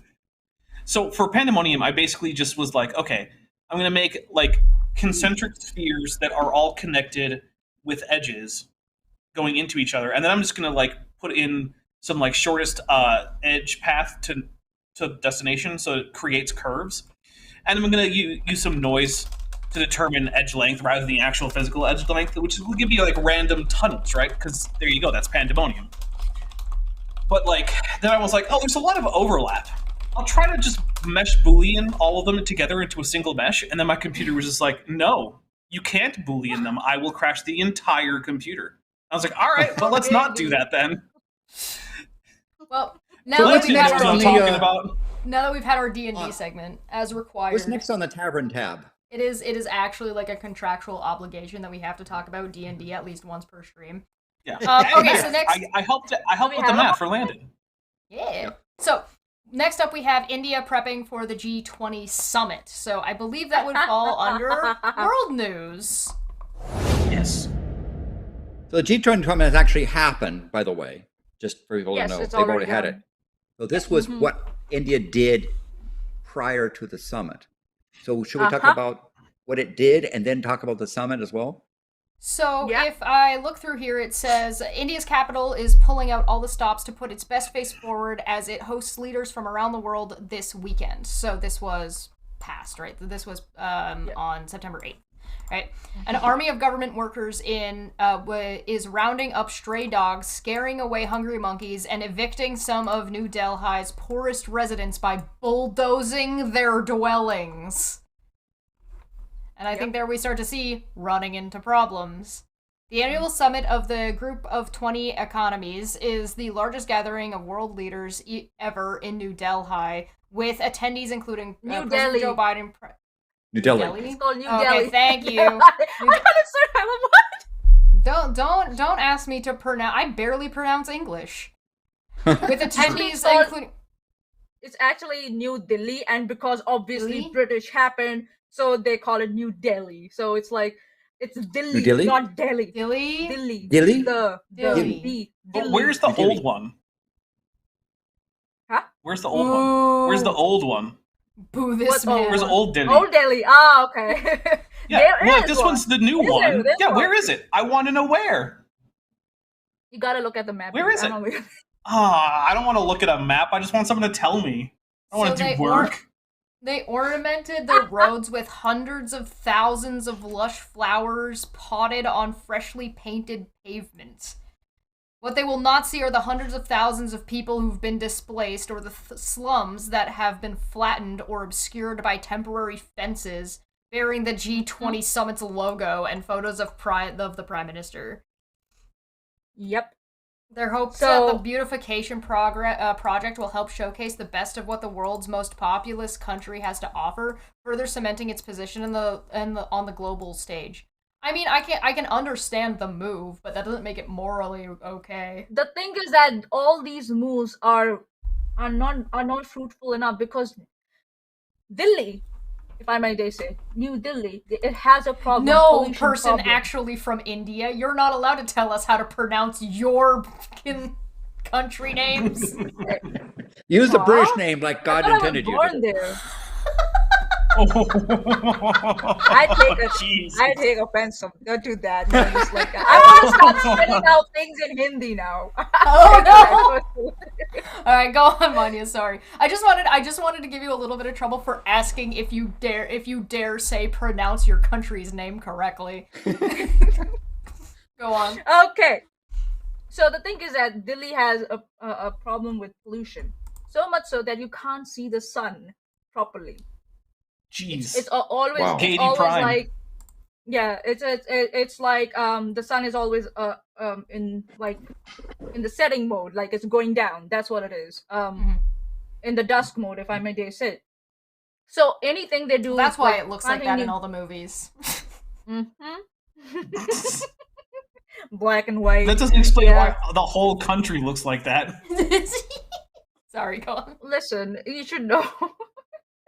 You want to cuss in Hindi? I can cuss in Hindi. Do it. Do it. It'll get us less likely to get. Yeah. Yeah, Alright, that sounded hardcore, isn't it? It does, it sounds great. Go on. Yeah. So the pollution is the main problem. So any new painting they do, any new flowers and plants they put in, they're all gonna wither away because pollution, right? And also not to forget that we have massive garbage landfills around the city. One of the largest landfills is like right at the entrance when you go from my city towards Delhi. That's right there, and the smell is like, yeah. So, and then removing the stray dogs and stuff. In the article, it says that they are relocating them. I said bullshit. They're killing all of them. Wow. They don't have this. Oh yeah, they with the don't have dogs. the Oh yeah, resources absolutely. Yeah. to Yeah, relocate those them. dogs are absolutely getting killed. Come on. Yep. That's Yep. So like, so them trying to just yeah, it's ridiculous. Also, all the homes they're bulldozing down now. They have allowed them to stay there for quite some time. People live there. Their children live there. Their children go to school from those dwellings. People go to work from those dwellings and come back home. So and they don't have anywhere to go. They come to Delhi because they're looking for employment from other. They come from other regions to Delhi because it's the capital of India. So you find a lot of opportunities for employment. So they come from other cities and other states, and they don't have anywhere to live. So where they live, they set up a dwelling where they can find some land. Obviously, it's the government's land, but where else do you expect them to go? Yeah, there are conspiracy theories. Yeah, they have been provided with cheap housing. They always sell it or put it on what do you say? Put it on rent and go back to living in the slums. I don't believe that. I don't believe that personally.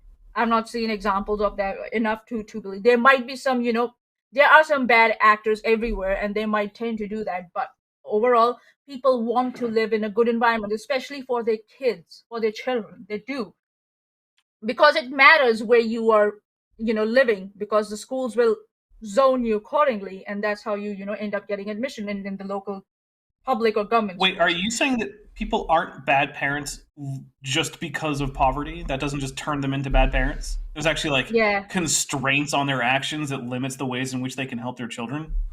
Mm-hmm. I don't know. I'm pretty sure they're just really bad parents. They're bad parents because they're poor. Exactly. Yeah. It's a moral failing, and we should all That's what the wag our Puritans fingers at told them. us. The Puritans True, told that us is that what the- God, the God blesses the righteous, and if you're not blessed, you must be bad. Yeah, because they decided to take Job out of the entire canon, apparently. There's ignore that bit. So Not important. Pedantic Pedestrian has raised a very good point. If you look into how much of a boondoggle recycling is in the West, much of the recyclables are just transferred to countries like India, China, the Philippines, and it is simply placed in landfills. That's correct. So now what recently India started doing, it has started returning the ships back. They're like, we don't want it. Take it back. Because now India is realizing that in the long term, it's not good for their population, for their environment, and yada, yada, yada. Not sustainable. So, and continuing with that, what India, as any party that has been in power or in the government in India, has a history of taking for granted its people. I don't know, is it because of the size of population we have? I don't know. Our human resources have always been given the lowest tier of priority ever, because in the past the same thing has been done before when they have been building dams, clearing out farmlands and farmers from those areas without giving them appropriate compensation and a location to relocate to. Tribes, the local tribes, again, for factories, for highways, for dams, and all these government, public or government funded infrastructure, they don't provide enough compensation and no relocation, no relocating services to these people, and it's been going on forever. It's like it's been carried on from like I might dare say from the British Empire, that this whole thing, we have adopted their bureaucracy, we have adopted their education system, we have adopted their language, and we have also adopted their way of ruling. So Yeah, you kept the king. it's a repeat. Yeah, it's a repeat. So yeah, they can superficially like doll up everything, but in the background, every diplomat that came to this summit knows what the real picture is. And it's sad that they think like that beautification and all that for temporary purposes will, somehow like make their image better. But when we know what the problems are, we have got some really, like India has got some really good pointers at international level, but there are human rights and human resource problems at the same time. So this is like, this whole exercise, in my opinion, was fruitless. Yeah, there will be some people who are very dedicated to their country, India, and they'll come at me and say, no, it's actually good, better than nothing, blah blah blah. You can have that opinion if you want. I have my opinion. That just sounds like India is great because it's not the worst it possibly could be, which is, one, probably true. It's probably not the worst it could possibly be, but like, that's not a good argument as to why your country's doing well. If the best argument you have is like, yeah, but look how much worse it could be. Like, well, but Dapper, okay. the Americans have done that, used that argument for many years. Why can't India? I mean, some of them have, but they're also... Canada uses that argument with America as the example. It's one of the most annoying things that I've found so frustrating when it comes to Canadian politics. It's just so many people are just like, yeah, but it could be worse. We're not American. It's like, God damn it. Siggy, who's been a member for 1 month, thank you so much. Congratulations on your 1 month. Yay. I then proceeded to gift 20 memberships. One to Alex, one to Smitty, Katina, Landon got one. Trail Mix, Robert, Sig, Rodent got one, Dave McGinnis, who hopefully he's doing well. He may or may not actually be in the chat right now. They've got a hurricane over in his area, so hopefully he's doing good. Okay. John, Katina, sorry, Katina said something. Sorry. I thought it was like Katina again? Al Capone, Ashton McDoodle, the Judge of Levels, TM, Captain KD, Kelbell, Rena Rue, Mysterious Mermaid, and the and the Missing Shill, Queen Necra the Second, Sugomi, Landon again because he typed something. You stop typing things while I'm trying to read these. And Siggy then for 666 just throwing a super chat to share that I got blocked on Shitter by Steve McRae for calling him out again for his transphobia and his complete lack of intellectual honesty. A day to rejoice. Hail Sagan. I bow to you, sir. I bow to you. Well, congratulations, Siggy. Thank you so much. Yeah. I think I'm still not great achievement. Oh my I think God. I'm still not blocked by Steve, and I'm not sure why, because it's not like I've been like... You're a bro, I mean, granted, that's why. Well, okay, maybe that is it, but like, it's not like I go around like talking about him very much because I don't really care. But like, it's not like it's a secret. Neither do I. That maybe that is. But yeah, it's not like it's a secret that I'm like, when it comes to the Steve Chesh thing, I'm on Chesh's side. Like, that's not a... Dapper, are you secretly cheating with Steve on me? Are you doing that? No. The real last time I All right, talked to back to the topic. Steve... Back to the topic. Oh, we don't okay. care about the last time you talked to Steve. So, continuing on that, the apathy it was over a year ago. Okay. I can accommodate that. Okay. I'll show you my DMs. Okay. Go on, Maanyaa. What do you got? So yeah, there's this like level of apathy that's becoming more significant amongst the population of India. where people who can afford to survive and stay alive and remain above the middle class income and above the poverty line have complete apathy towards people who are below the poverty line. And in recent, I think the last 1 decade, they have also shifted the poverty line even down lower for some reason. And this whole apathy was even more highlighted during COVID, when my own family said, Maanyaa, a few 100,000 people are going to die anyway, so we can't do anything about it. And I'm just like, what? My own family said that. My own family said that. I mean, it is probably true that there's going to be a significant death toll no matter what, but that's not a good excuse to just not try to lower it. Mm-hmm. Yeah. And, yeah, that's the end of my rant. So there were a couple of things, the G20 summit that was interesting. One of them was that they decided to make it a G21 by giving the Organization of African States a membership, right? So that the various African states that get together, that they appoint an entity to be the spokesperson for Africa in now would be the G21. So that was kind of a significant thing, and it was a required unanimous vote. The other thing was that essentially the leaders of both Russia and the Chinese Communist Party declined to show up, and that was considered to be significant. Some things did get accomplished. Well, maybe it's really a G19 or G18. Oh, right? Are It we was down a to G18 18 at the actually? time. Is this a countdown? Or 20 -2. Oh, right. Okay, yeah, but I was then adding the one for like the Africa thing. Yeah, okay. You know what? Yeah. Math, everybody. G20 -2 + 1 is it, but that's for the next summit, right? It's still there was discussions going on in there.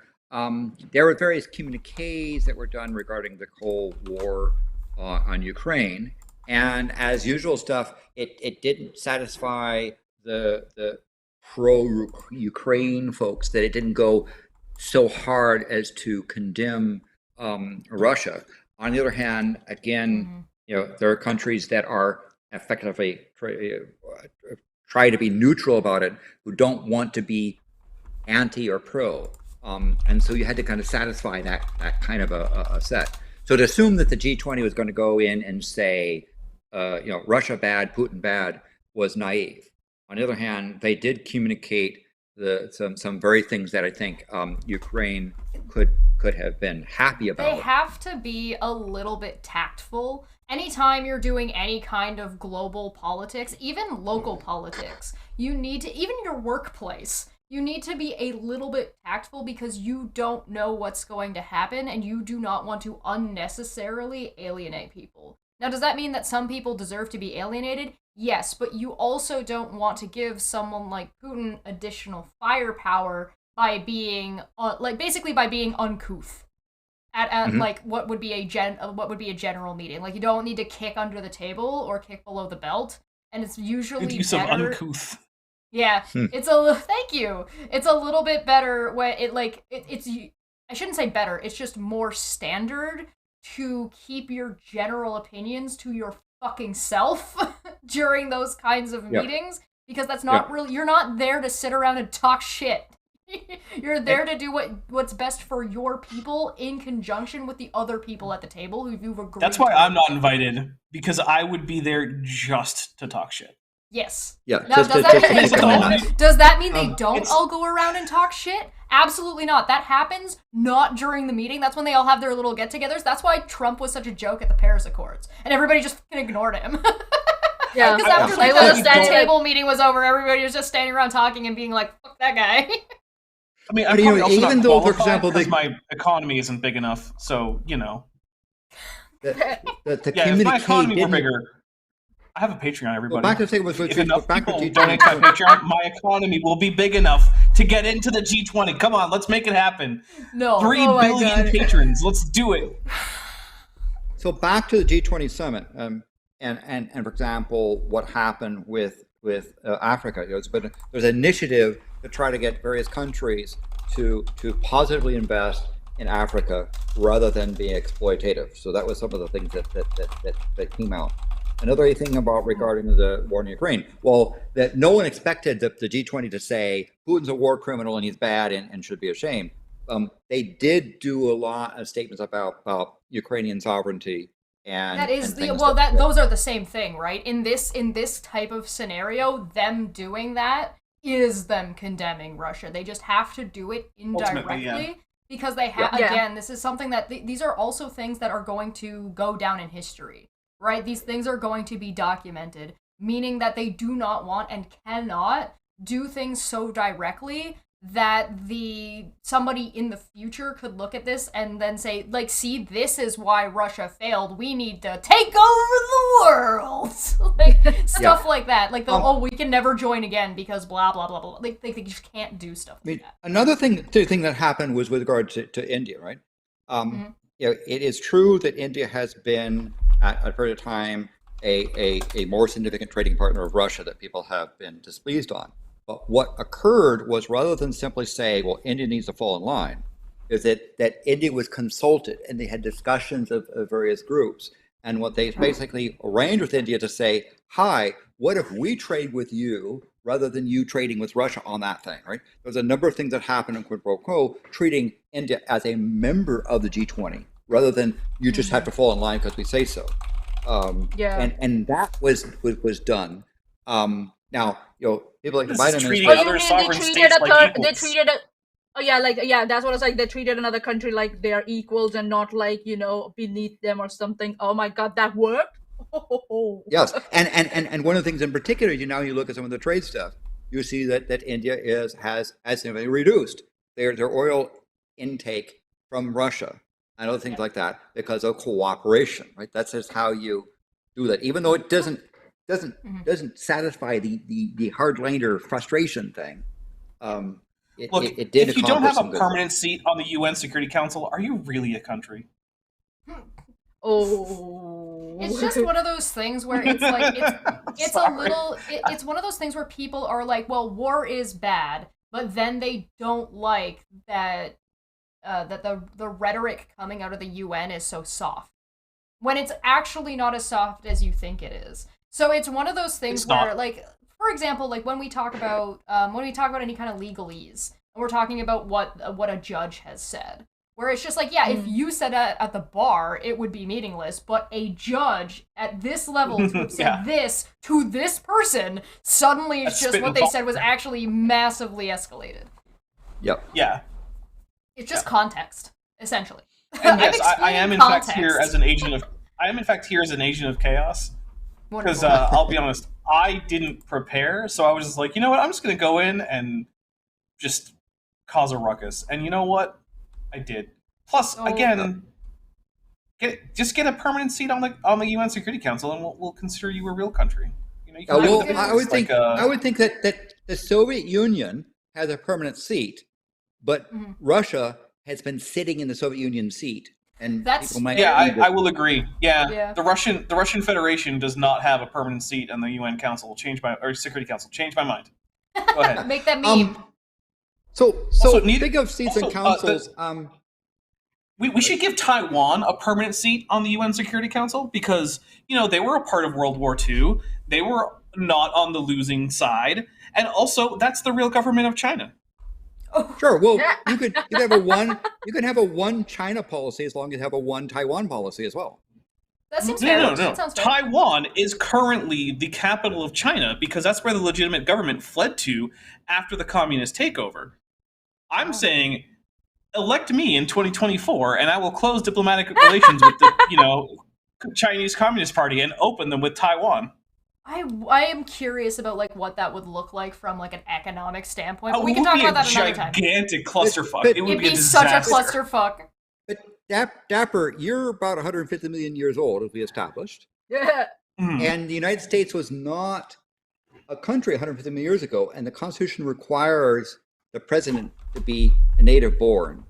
So are you native? But you see, it actually has a clause saying that if you were born in territory that became the United States before it was the United States, you do count as a native-born citizen. Okay. So problem solved. Yeah, because that was a problem for George Washington and the first few presidents, right? It was well, you weren't born in the United States, and they were like, okay, we're gonna have to make up a a little exception for people who were born before 1776, because we gotta have someone as a president. We can't have babies. We can't have babies. As if that's definitely not who's sitting in the House seats right now. Okay, literal babies. They are babies to literal babies. Well, yeah, but like they're not actually like infant stage ontologically, Yeah. And there is a name. Fine. The baby cock is a nickname for those that behave like small children. Baby caucus. I like it. All right. Time out. I want to know how you guys are feeling. Do you guys want to take it? We are past the 2-hour mark. Do you guys want to take a quick break before we jump into our last 2 to maybe 3 things? All right, we'll take a quick break. Everybody go get a snack, get a fresh drink, take a piss, whatever. We'll be back in a couple of minutes. Thank you so much for joining us. Subscribe, and all that cool shit. Bye! Bye! We really shouldn't say bye when we do this because people are going to think we're ending the stream. Whoops. No, we're still here. Don't go anywhere. Sorry, what'd you say, Maanyaa? I had you muted. I said, yeah, we'll be back. We'll be right back, guys. Don't go away. We're still here. We'll be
And we are back.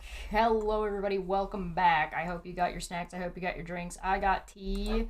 Hello, hello, hello. I saw Landon getting snacks. You got to share. What did you get? So I have some Edelbrand chips, and I have a OJ with just OJ.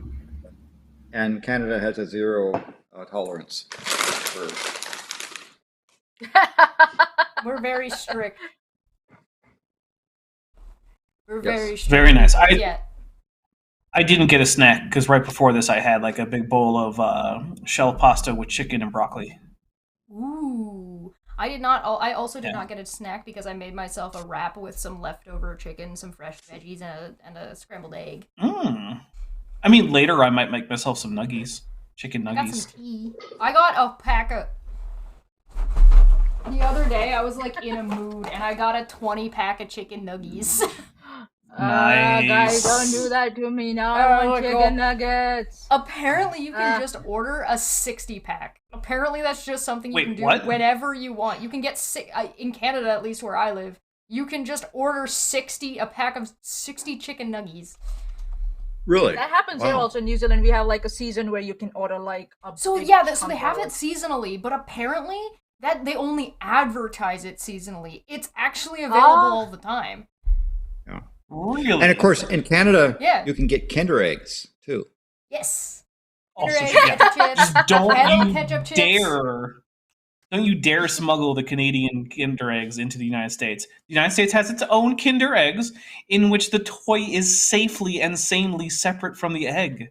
Because otherwise, people would die. I have also done the 60 chicken nuggies in one sitting. I am not proud of myself. You are allowed. You should be. You are allowed to bring back the toy. Yeah. As long as you declare it and you have no chocolate associated with it, that's okay. Oh yeah. Wait, Nothing that's can I bring back edible both the around chocolate and the toy if I break the chocolate and remove the toy from the chocolate?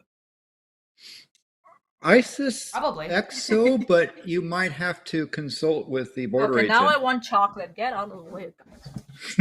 Bye, Maanyaa. But the fine, because the border agent did tell me that the fine for bringing back a Kinder egg is $1,200 US per egg. Jeez. That's an expensive piece of candy right there. And someone else in that particular line shop had to be dumb enough to say that's cheaper than bringing back cocaine. And don't say things like that because border agents tend to be humor impaired. Of course, they're what is the fine? Fuck it. What is the fine for cocaine? Just out of curiosity. I did I'll look not it up. ask. What is Okay. the fine Hold on, for yeah. cocaine over the border I mean, is there a of tax? Canada to USA? I don't think they can tax it. Cocaine seized I think that's a in attempt to penalty. smuggle. Okay, maximum term of life and a $10 million fine. Wow. Mandatory. Okay. Well, I mean, this is- good luck getting $10 million out of most people, Okay, but so yeah, okay. this is from USA Today. It says Ooh, nice. the charges carried for cocaine seized in an attempt to smuggling the U.S. to Canada. The charges carry a mandatory minimum penalty of 10 years in prison, a maximum term of life, and a $10 million fine. So and a $10 million fine. Oh, cool. this is what you can learn on the Unnamed Tavern. I never knew the fines for So, importing cocaine. according to the Government of Canada website, drugs and alcohol travel, cannabis and illegal drugs, alcohol. For illegal drugs, do not agree to transport, hold, buy, or use illegal drugs under any circumstances. When you are when you're abroad, you are subject to the laws of the country you're visiting. Most countries, including the United States, have a zero-tolerance policy with respect to illegal drugs, including possession and use. You could face severe penalties for the possession of even a small quantity. And then it just says, learn about drug-related laws by destination, and so they have a whole chart for figuring this out.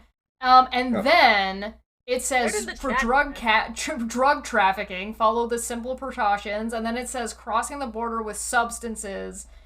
What about sex trafficking, Chesh? I'm looking at the drugs No, and that's stuff. fine. You want me to look up fine. Don't worry about Canadians' that. rules on sex trafficking? Don't. No, so when I got the Nexus card, it was explained to me that, for example, cannabis in the state of Washington is legal. Cannabis Interesting enough, in the province of British Columbia is legal. British But Columbia it is has an illegal exception. to cross the border because It is. that if they can prove it went from hither to yon due to functions of geometry and so forth, they can prove it was at some point on the border, and that's bad, right? Yeah, it says Yeah. from January Well, the thing is- 31st, 2023 to January 31st, 2026, adults 18 and over in Canada, province of British Columbia, will not be subject to criminal charges for the possession of a cumulative total of up to 2.5 grams of certain illegal drugs for personal use, subject to certain exceptions. This exemption does not change Canada's border rules. Taking legal drugs across the Canadian border, either exiting or entering, remain illegal even if traveling to and from BC, where an exemption will be placed. It can result in serious criminal penalties both in Canada and abroad. Don't do it. Oh, here's another reason to vote for Dapper in 2024. I will fire the entire FDA until I get to someone who will deschedule marijuana.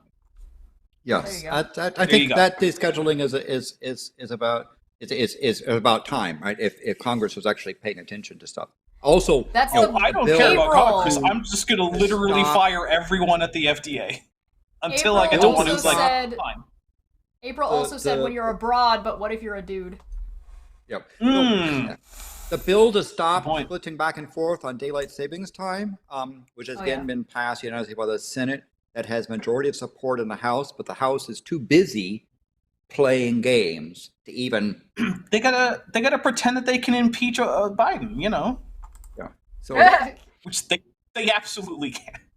I doubt they even have the majority that they need to pass articles of. no, they don't. That's part of the Yeah. the speaker's problem is that if it came to a floor vote, it would fail even on the Republican side. So That's why it's opening what the they call the inquiry. baby caucus. That's the Freedom Caucus is throwing a snit fit saying, well, you should instead have hearings because he can order I mean, they can hearings. do, I guess. But the thing is, Speaking of failures, the articles of impeachment don't go forward to the Senate for trial until they actually pass at least a majority in the House. And if they're not going Correct. to do that, then you can have hearings all day. It's not going to matter. Also, a little known speaking- fact is that the Senate has to vote to receive the delegation, right? And if the House said, we don't like the president's shoes, impeach, the Senate can essentially refuse to let them even in the door and ignore it, right? There's nothing that requires the Senate to pay attention to the House in that regard.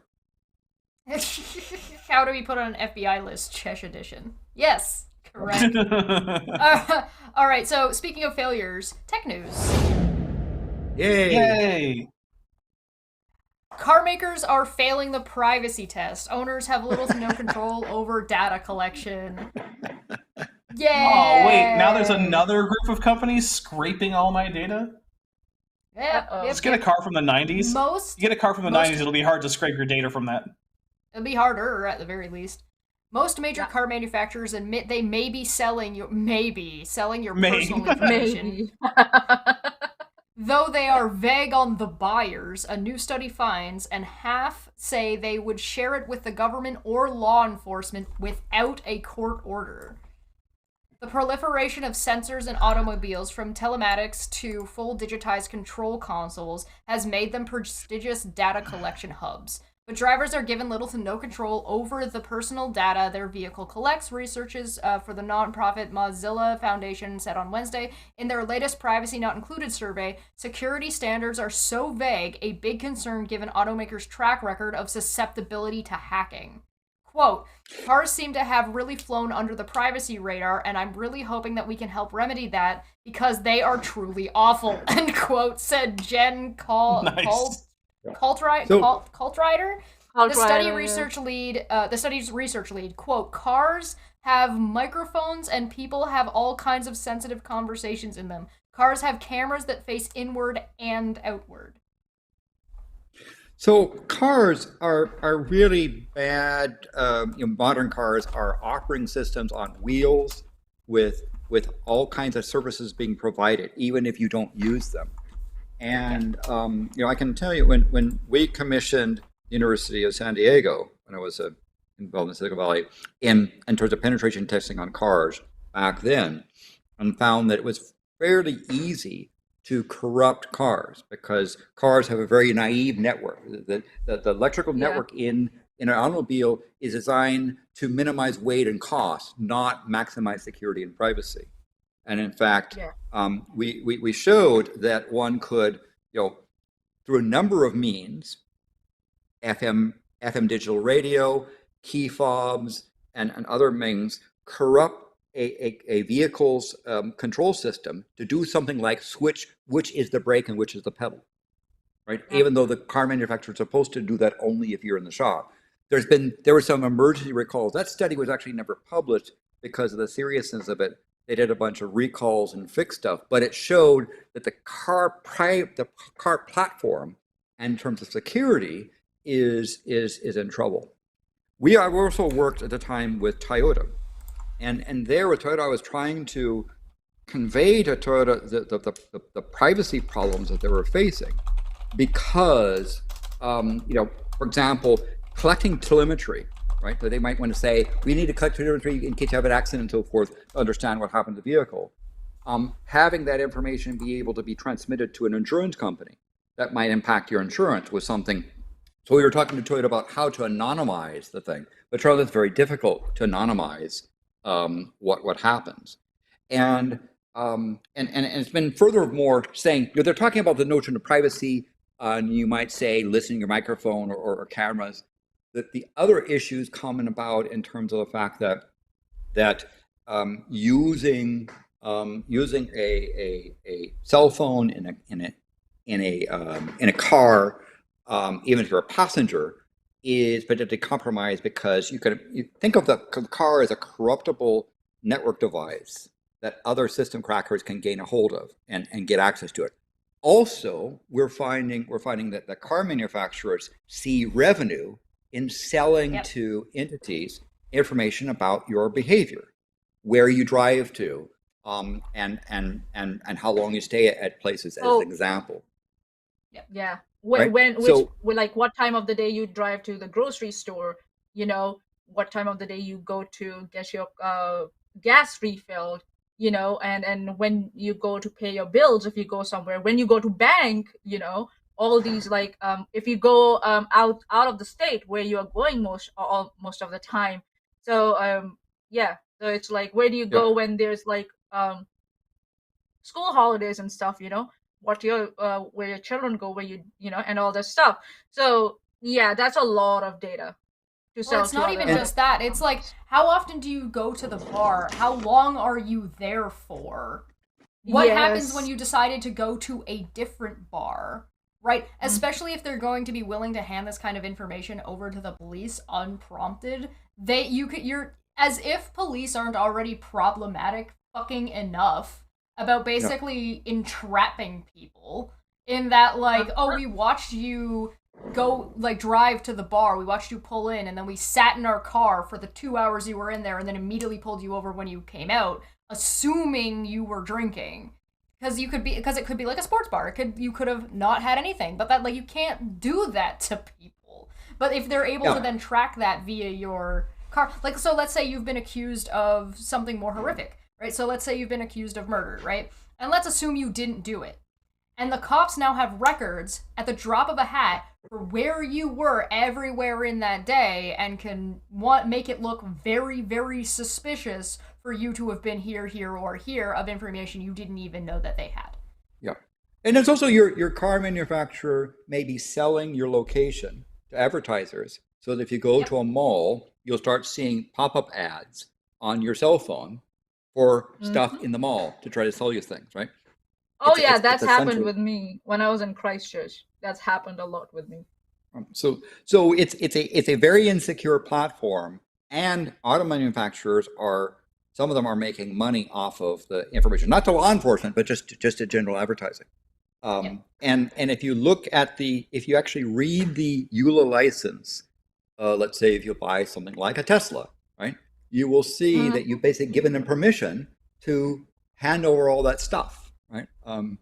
That's a really good point, actually, Savage. That's a really, really good point. Savage said, or certain states prosecuting women for accessing reproductive health rights. And then Smitty also makes a really good point about it being an opt-in system. If it were an opt-in system that you got paid for without fucking middlemen selling it without your consent, we'd be having a different conversation about whether or not that's a good deal to take. Well, one of the things I want to point out about the what Savage Carper said is that there are attempts currently by various state legislatures to outlaw travel to other states for the purposes of abortion. Now, those laws are very likely to be challenged in the Supreme Court, and I actually think even with the current court, probably struck down, because that's a pretty clear infringement of the right to travel in interstate freedom. Yeah, which is a pretty core part of the Constitution. Because the thing is, even right-wing justices have been pretty consistent in keeping certain constitutional rights very well protected, in part because, well, they want them protected for themselves. So, for instance, like, First Amendment rights have been very hard to reduce in the Supreme Court, whether it's under left or right-wing justices. And I think the freedom to travel probably will be too. And plus, the GOP is hoping to get federal rules about this anyway. But yeah, like, if those laws are in force at any point and they have not been overturned, and there isn't currently like a stay on them, which might be a thing, it is entirely possible that a state could allege that someone traveled to another state illegally for an abortion, and then not even apparently have to subpoena, just request that, like, Ford or whatever hand over the telemetry data and say, well, you visited an abortion clinic in the next state over, so what were you doing there? Or even as far as you traveled to another state that has access to abortion in this general vicinity, and you were parked at like one street, like a block away, or like down the road, so you just walked there from where you parked. Or even if you drove someone to another state, because they didn't have transport to help them get access to abortion care, you might get charged as an accomplice. But what I'm thinking is that one reason I think so that why the legislators right now are not focusing or don't want to focus on this, inhibit movement, because as soon as the word gets out that now the movement is being inhibited to other states, a large chunk of the population from these states will move to other states before the law comes into force, because no one wants their freedom restricted in that way. And what will happen is these states will lose a lot. They're already losing a lot of talented, quality, workers. They're going to lose the basic labor working class also that's in their, in their states. Yeah. So I think so they're trying to draw a line where, because they have to cater to the companies also, the capitalists who are, who are based in these states. So that's also important. That's why banning abortion is also another strategy to provide more future workers for these industries that pay like shit wages to their workers. So so it's a two-way thing that they have to focus on. So they cannot restrict movement, because then people will like, okay, if you're restricting my movement, I'm going somewhere where I won't be restricted. People will definitely go for that. And on top of that, you also have to be concerned that if they are also in fact collecting data or have easily hackable audio data collection, if you're having a conversation in your car and you're driving somebody to an abortion thing and you're trying to keep it on the down low because it's some bullshit legal shit, you're boned. You're completely boned. Now, somebody might say, "Hey, I have nothing to hide," right? And I don't care. The problem, of course, is that your information, right? First of all, your electronic car platform is extraordinarily insecure, and other people can gain access to it. The second thing is that your car company or others are using the information to market and exploit you, right? It's about consent. Furthermore, if there's people that are inside your vehicle, the thing that happens is that your vehicle learns how they are. Because have you ever been like if you're in like a rideshare program or where you have a cell phone and all of a sudden you see pop up on the driver's thing, you want to connect to blah blah blah. Is that they detect my cell phone as being part of the car, and now I'm tied into that infrastructure, and that's being sold out. So I was going to say, there's another thing about the I don't have anything to hide. Here's the thing about that, right? That can be fudged with. If data can be accessed, it can be inserted also. So there's that, but if someone's... also... Go on. So also, you might think that you have nothing to hide right now. But here's the thing. I want you to imagine yourself as someone who occasionally recreationally partook in marijuana before marijuana prohibition. Mm-hmm. Then one day, you were a perfectly fine, law-abiding citizen with nothing to hide. The next day, you were a federal criminal who was in possession of highly illegal substances. Now, if you don't think that something that you're currently doing that is perfectly legal and above board could become banned tomorrow, I've got news for you. It absolutely can. There is nothing that's stopping that from happening. Now, is it likely that something that you're currently doing is about to be banned tomorrow? No. But like over the course of your life, there's a fair chance that something that you're doing right now that you would like to continue doing will become a crime. Yeah. I would prefer that park happens in a vicinity of an adult club, and they make an assumption that you participated in it, and then try to shame you into stuff, or they try to sell you stuff based upon that marketing thing. Again, or they then it's not a take matter it of as do like anything to hide. From a legalese manner, because there's a lot of ways you can like kind of make that work from a legal argument as a lawyer. There are multiple reasons to not want the government to have all your information without you currently being someone who is actually guilty of a crime. It's a matter of like consent, and it's not about a matter about whether or not you have something to hide. It's whether or not you consent and whether or not you trust your government. And you should never trust your government. As a general rule, no. And even if you don't mind that you're being monitored, the people that are associated with you may, right? So even though you say, well, I don't care, but other people that are nearby are also being impacted to consider that. So again, cars are extremely insecure platforms. There's a reason why I drive a vehicle from the last millennium that is a carburetor. The most advanced electronics are an alternator and spark plugs, right? There's a reason why. I did the same thing last year. I think so. I have shown pictures of my car that I used to have. It was the latest model with everything, digital in there. I could connect my GPS. I could connect a lot of shit, in there, Bluetooth, everything, microphone, phone, take calls and shit. I sold that car.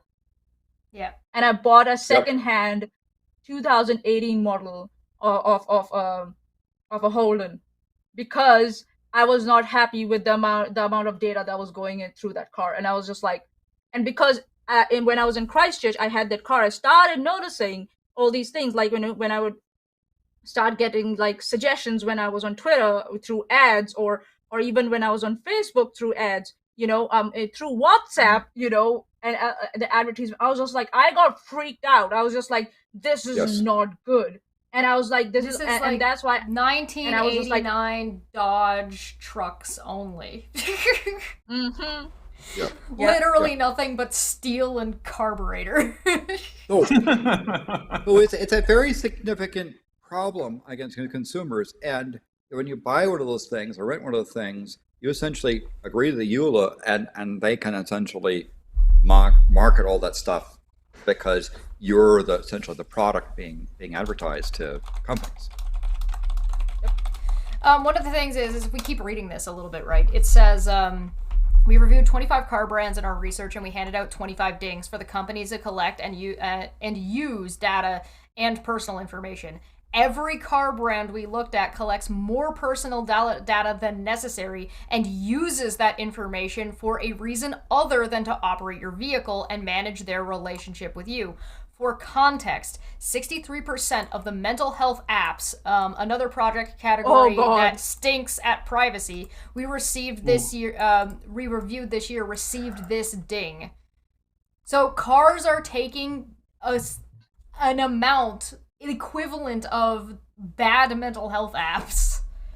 Yeah. Car companies have so much more data collecting opportunities as well. They can collect your personal information from how you interact with your car, the connected services you use in your car, the car's app, which provides a gateway information into your phone, and they can gather even more information about you from third-party sources like SiriusXM or Google Maps. So I want to emphasize what she just said, right? Your address book contains other people. And if you are in a car where you can like have your address book to say, hey, car, please call Marge, right? You have given your address book to the car company who then understand the relationships and market and sold that sort of stuff. It's building a network now. Even if you think it's okay for your privacy, your people you work with, people you have in your address book are also being exploited. And that's what's not fair. This also says the gist is they can collect super intimate information about you, from your medical information to your generic information to your sex life, seriously, to how fast you drive, where you drive, what songs you play in your car in huge quantities. They then use it to invent more data about you through inferences about things like your intelligence, abilities, and interests. Because what the car company will say is, well, we don't collect your name or personally identifiable thing, but they don't care, right? They don't care. They can inference all that from the other. If you behave like a goblin, that's good enough. That's all they want. Right? they don't need to know your name. They just need to know your behavior and sell it accordingly. This also specifies that 84% share or sell your data.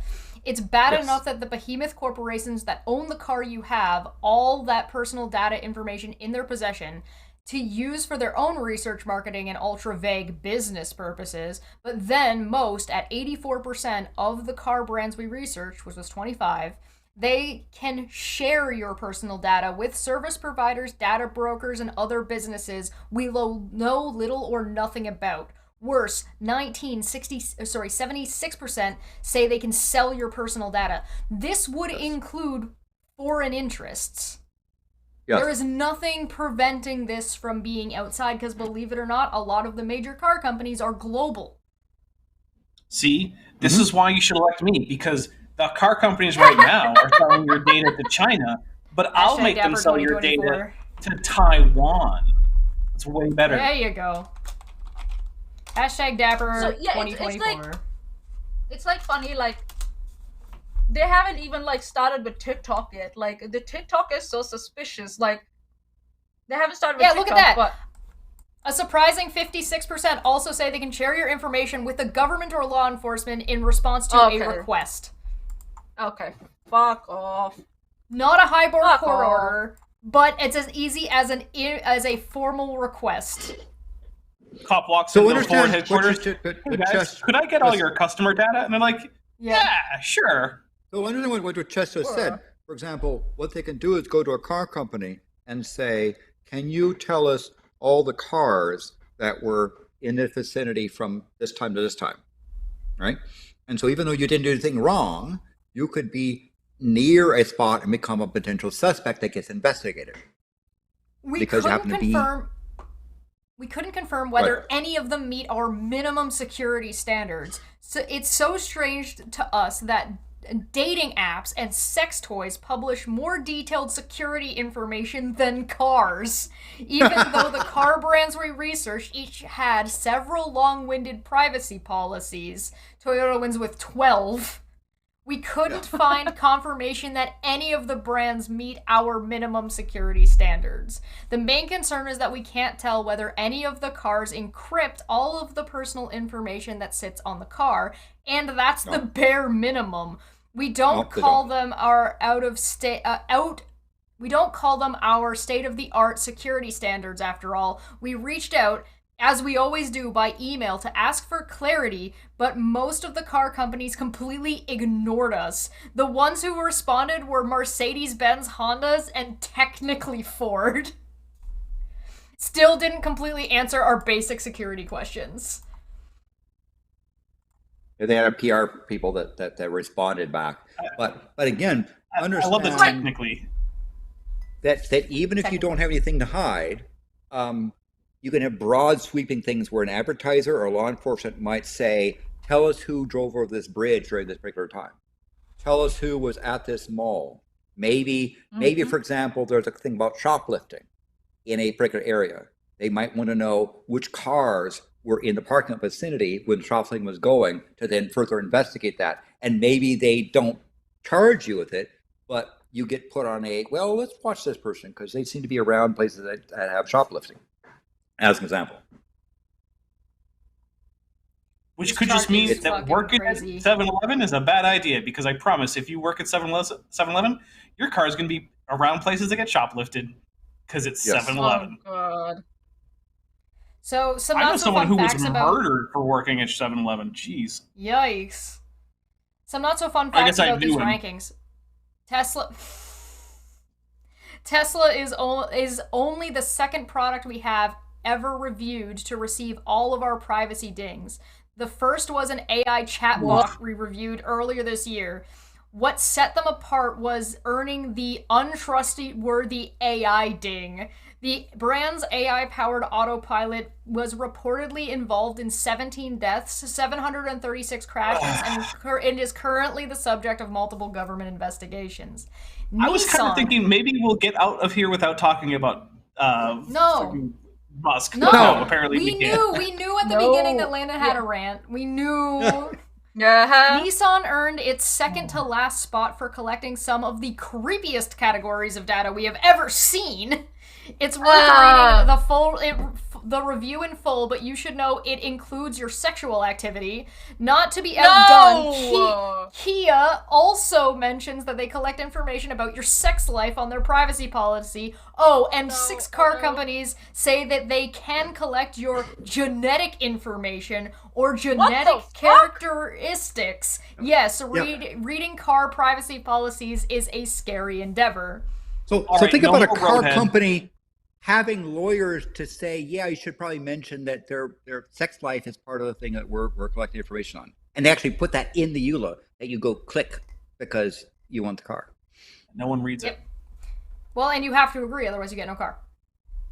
Well, I will say that... You got to buy the balls! I will say this. There have been cases in which terms of the EULA that were deemed... yes, unconstitutional. Not necessarily unconstitutional, but like egregious, were overturned on the grounds that no one had actually agreed to them by simply clicking on this button. So, generally speaking, absolutely absurd EULA conditions have a history of being not upheld, but that doesn't mean that they were guaranteed to be not upheld, and also doesn't mean that they're not currently recording and selling the recordings of your roadhead. Mm-hmm. Yeah, so you can go and hire a law firm to have a suit against a major car company, spend all the millions of dollars, and maybe you might win the booby prize. I don't know. Smitty's pointing out, and the car company... Oh, sorry. Smitty says, and the car company can sue you into a human centipede. Yes, that's also in the EULA. Yes. Yeah. Oh, God. None of the car brands use... that movie? Oh, God. None of the car brands use language that meets Mozilla privacy standards about sharing information with the government or law enforcement, but Hyundai goes above and beyond. In their privacy policy, it says they will comply with lawful request, whether formal or informal, and that's a serious red flag. That's just all requests, basically. Yeah. Because it's basically never illegal to just be like, hey man, can I get some data? Could you imagine like somebody just impersonating an officer, or somebody just saying, "Hey, yeah, I'm a police officer," without showing any identification, and just being like, "Hey, yeah, I'm looking for information about this car number," and then they just hand you a fucking folder like this thick? I bet they. It would probably be a file, to be fair, like a computer file. But yeah, I bet they would. Let me give you an example of an informal request, right? That they can come and say, "Tell us who was parking at this polling booth area during election time." Yeah. right? Yep. They can, and then why would they do that? Because they say, well, we want to prove this person went to more than one polling station, was potentially cheating, right? Now, Yeah. never mind, you might, for example, doing something like doing poll monitoring or so forth, but they'll, again, Handing out that's an water, informal request. volunteering. Yeah. Yeah. All of the car brands on the list, except for Tesla, Renault, and Dacia, signed on to a list of consumer protection principles from the U.S. Automotive Industry Group Alliance for Automotive Innovation, Inc. The list includes great privacy preserving principles such as data minimization, transparency, and choice. But the number of car brands that follow these principles, zero. It's interesting, if only because it means that car companies do clearly know what they should be doing to respect your privacy, even though they absolutely don't do it. So be aware that the car company PR people might say, well, we're a member of the Alliance for Automotive Innovation, and they have strong principles, right? What that means. Of course they do. Yep. So last thing to kind of wrap up the car details, speaking of which, CEO of General Motors just went on CEN and it went like this. You've seen a 34% pay increase in your salary. You make only almost $30 million. Why should your workers not get the same type of pay increase if you're getting leading the company? So for anybody who doesn't know, the automotive industry is now facing a massive strike for three big names. And we're gonna put this as the General Motors CEO, and I'm just gonna play this for you guys. Here you go. Let me just make sure the volume's all the way up. Yeah. Hopefully it won't blast your ears out. I hear Hold nothing. on, I don't hear it. I didn't hear anything. Hold on. I knew there was something that was gonna be janky today, as if there hasn't been enough jank. Oh, my goodness. There we go. That should do it. The union is asking for a 40% wage increase over 4 years. They're asking for that in part because they say CEOs like yourself, leading the big three, are making those kind of pay increases over the course of the last 4 years. You've seen a 34% pay increase in your salary. You make almost $30 million. Why should your workers not get the same type of pay increases that you're getting leading the company? Well, if you look at compensation, my compensation, 92% of it is based on performance of the company. I think one of the strong aspects of the way our compensation for a representative. So I'm just gonna pause her right there. Her wage increase, and I quote, is based on the performance of the company. And who do you think is making the company perform well? What do you think is the major the major thing that contributes to a company doing well? Yeah. Oh yeah, it's definitely this bitch. Yeah. Another thing to understand about doing the reporting of the and everything, you know, yeah. Another thing reporting about the 34% is referring to salary, right? They're not covering stock options and granting of stuff. It seems a rather amateurish move because what some CEOs do is say, my salary is $1 a year, but I want $100 million in stock options, right? That's the kind of game, and they say, well, it's because of incentive stuff. That's the kind of game. I don't know why this person doesn't play that game, right? That seems to be a pretty amateur move. I would bet that she does, and the union is just being nice and saying, hey, we're only taking your official salary. Right? Yes. They're not talking about compensation on benefits and stock options and other things like that nature. Yep. Because the thing is like, I bet you she is, and she just thinks like it's a bragging rights thing, and she's also making whatever in addition. Stonebutt for $4.99. J. Edgar Hoover would be busting fat ropes hearing all this dystopian crap. Go on, Dapper. So yeah, this CEO is Maanyaa. I said Dapper. Okay, Pay attention. My bad. Go ahead. You can go after Dapper.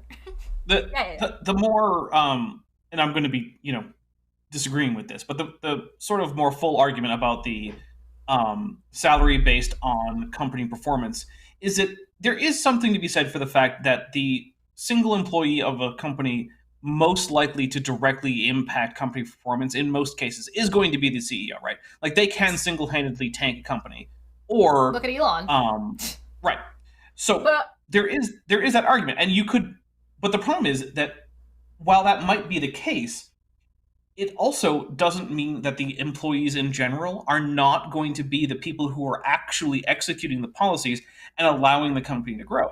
Now, this is one of the reasons why many companies have things like a profit share system, where after a certain time period, employees gain a percentage-based amount of money based on how much the company made overall.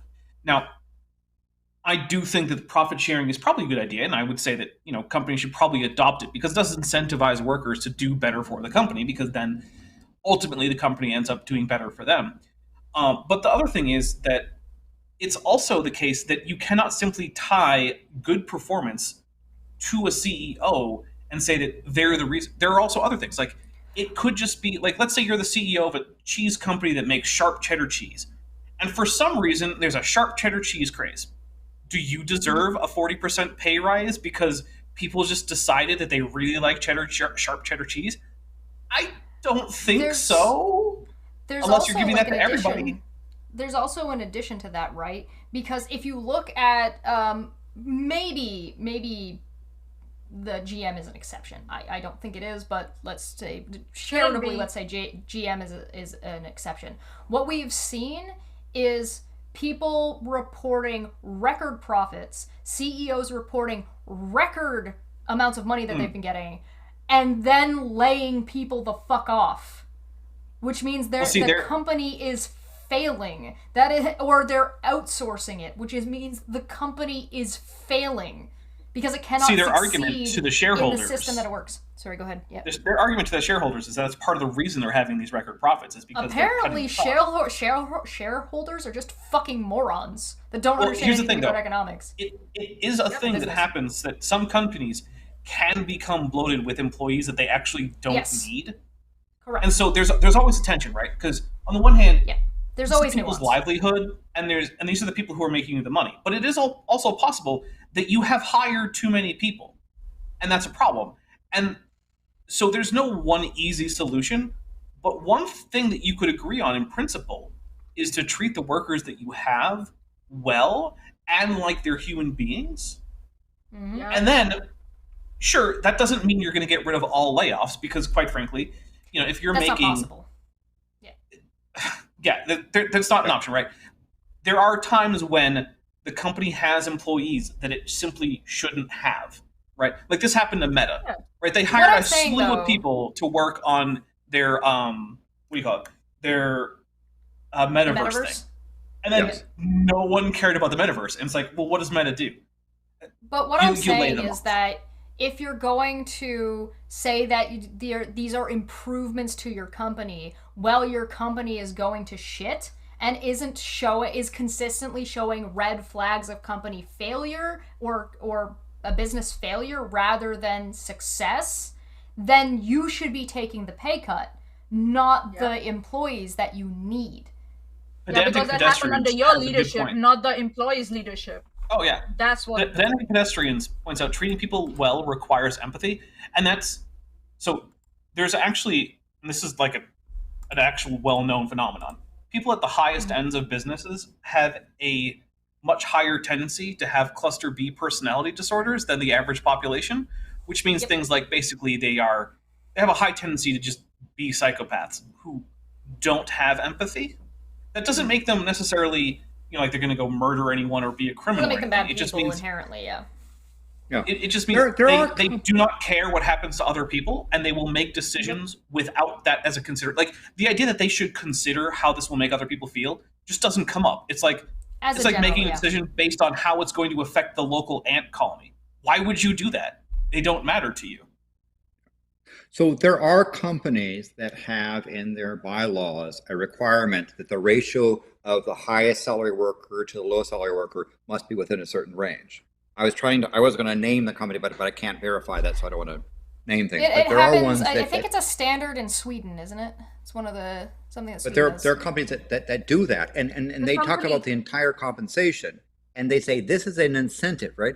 If the executives want to increase their salary, They need to create a company situation where the other workers' incomes and compensation is brought up accordingly. That's how you incentivize I think the workforce in your company. So, Maanyaa, what did you have to say about this lady? Well, it's like she's like out of touch. Number one, to like you said, like she doesn't realize what she just said. And number two, like it's about time that industries like this one have have what do you say, unions. They need unions now. Yes. Because the industry I work in has unions, and the wages are decided as a collective agreement between the unions and the company. Well, they have the union. That's why they're striking, right? Yeah. So this is good for them. And now these fucking GM, like the CEOs who have no fucking clue what's happening on the ground, they need to take the cut. And employees need to get it. Well, nobody's saying that they should have or get nothing. We're saying, like, people are complaining and saying that the amount that they're taking is unreasonable and untenable. Yep. So one thing I do want to point out is that in most, and this is just a mathematical thing, right? In most cases, cutting CEO pay and then transferring that to workers will be a minimal benefit to the workers, because once you divide that amount of money between the workers, it actually turns out to be almost nothing. So we can't, it's rhetorically easy to say, so-and-so made an extra $2 million, we should cut their salary and give that to the employees. But what that ends up meaning is that, like, oh, hey, I'm an employee and now I make like $2,000 extra a year, which is better than nothing, but it's also almost nothing in most cases. Well, it's only nothing, but it's only nothing compared to that total main number. An extra $2,000 a year could mean a difference in rent for some people. Yeah, it could. There are always going to be people on the margin. But what I'm trying to say is we can't simply look at that amount of pay and say that's what we should get rid of and divide among. There needs to be some kind of, and look, I don't know what it's going to be, but there needs to be some kind of way of assessing how a company is doing and what kind of percentage-based increases can be given to one employee versus others. And I'm not saying you have to always keep the percentage base the same for everyone. But what I'm saying is if one employee can have their pay increase by nearly 40% over the course of 3 years, it's not hard to imagine that you could not afford to give other employees a 40% pay raise over the course of an even longer period of time.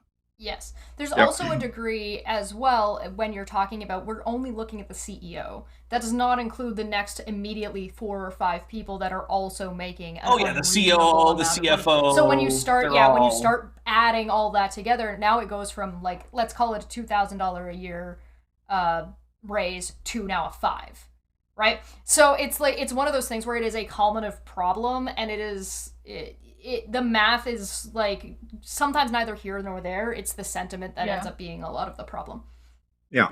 So I'm gonna hit play this on article this. talking about go ahead. over the past 4 years, the CEO of General Motors had their pay jump by 40%, while the base wage of ordinary employees was risen 6%. However, also the Economic Policy Institute observed that the average auto worker, in terms of real dollars, inflation since 2008, has fallen by 19.3%. So they've been behind in the inflation curve, whereas the CEO has had a 40% jump in just the last 4 years. Right. Wow. And, like, I think it's a fine rhetorical argument to make for the employees to make, because, like, again, the employees are asking for a percent raise, not a dollar amount divided, which makes sense to me. Yeah, it definitely is. It's a rhetorical point, and, like, the idea that there should be some kind of parity in percent raises makes sense. But what doesn't actually make sense on the ground is we should take the money from the CEO and then distribute it. And I do hear that rhetoric sometimes, and it just almost never makes any sense. And so let's take this lady's comments about, it's about performance on face value. General Motors, over the past 5 years, the stock was at a high of 64, is currently trading at 34. So it's gone down. So has her salary gone down by almost half? Well, I can almost guarantee you last 4 years. I can almost guarantee you that when she says performance, her contract specifies metrics other than stock price. Oh, for sure. Oh yeah. Yes. Oh yeah. Because But even that's if you one were, of the even things. if I go and I search, if I search like production numbers of sold GM vehicles, and I go the last 4 years, General Motors global sales since 2022. Yeah, whatever. It's on a downturn. It's been on a downturn since 2016. And in the last 4 years, her salary went up 40%. Where is that 40% So increase? So if her argument is about the performance of the company has been consistently going down for longer than 4 years, but her salary is going up. So her claim is bullshit. Who would have thought? Who could have foreseen this? Shocked. Ah! I'm shocked. All right, I'm gonna hit play. For our represented employees is designed is not only are we putting a 20% increase on the table, we have profit sharing. So when the company does well, everyone does well. But the profit sharing means shit when the company is on a downturn, you bitch. Look, I will say this. It's good to have profit sharing. I think companies should do it, right? It's not a bad option, yeah. On its own, it's not enough to make the kind of difference that I think workers want and deserve, which is to say that they would, and look, in some cases, it's not even necessarily just about the raw numbers, right? If one employee is getting 37% more money as a result of quote-unquote performance goals or whatever, when you're sitting there and you're like, well, I've had my pay raise from like 10% in those last 3 years, that it doesn't seem like an equitable way to treat employees. Because while it is true that probably the single employee with the most ability to affect the company's output is the CEO, that doesn't mean that the people who are on the factory floors or who are administrating HR or whatever are not also a vital part of that whole thing. They are. And you could say, well, maybe they should get like, half the percent raise, right? Like if you went from like 30% to like 15%, it'll at least be something. But ultimately, I don't actually know how much these workers are making and how much 40% is versus all the numbers. So I'm just going to go and take it on their word that 40% is a reasonable increase given how much more GM is making than they were before. Which, hey, monocles and top hats are not the sign of evil. I'm just saying. I don't know what you're just putting that out there. Okay.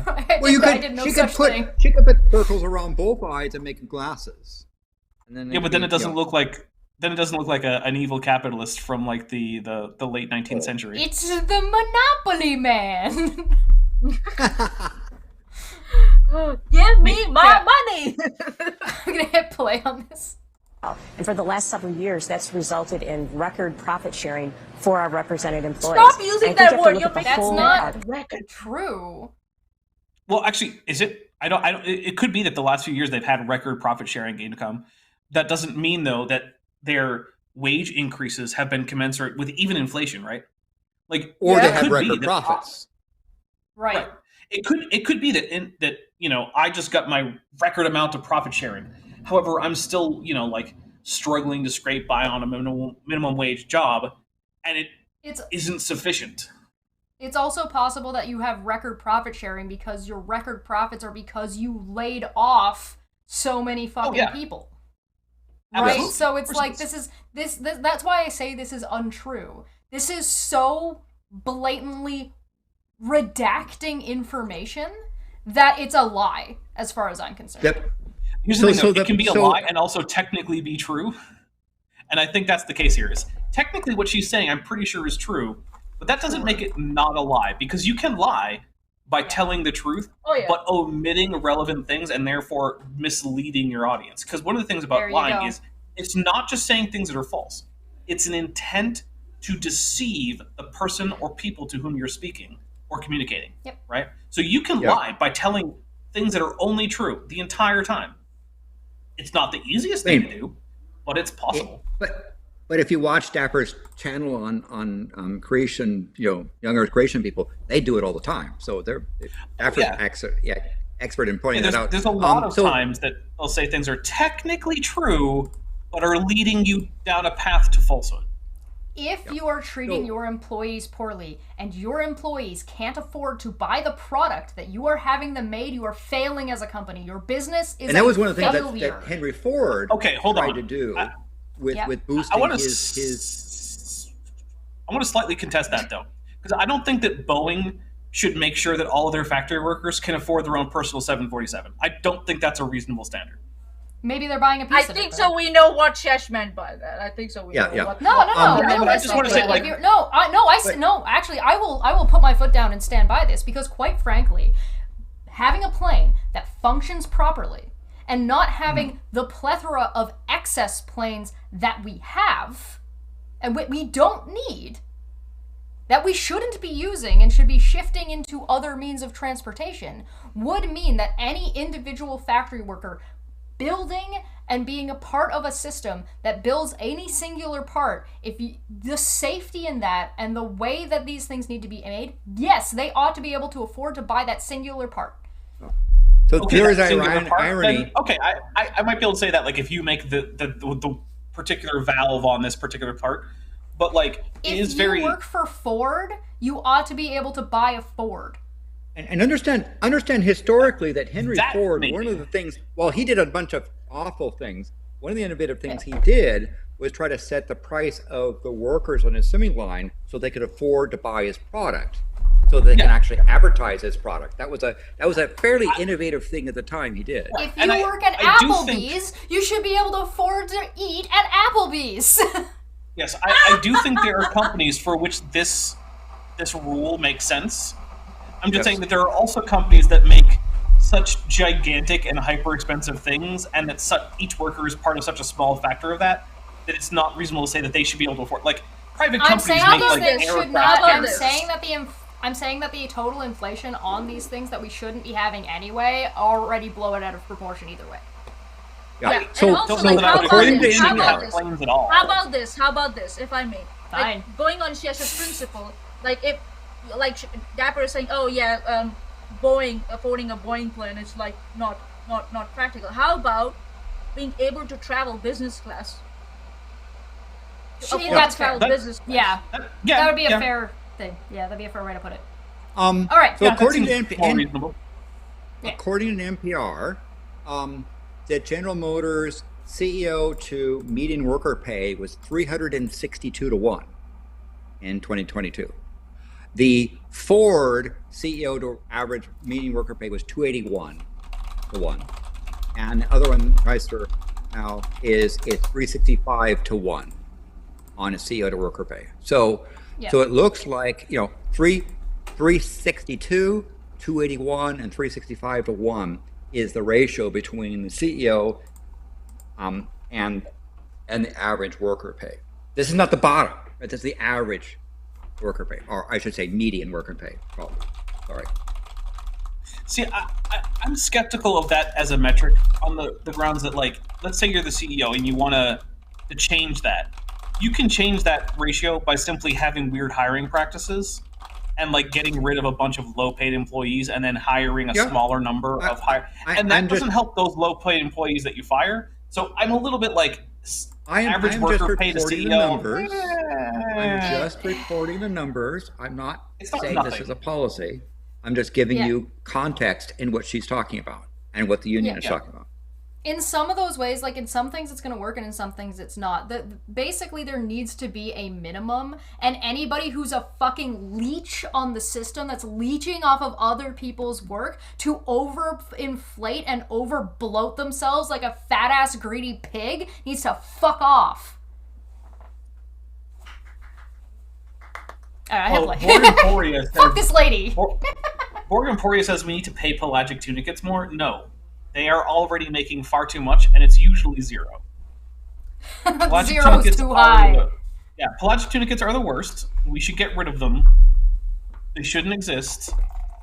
And any amount of money that anyone spends on or for or pays to pelagic tunicates, you have wasted your money.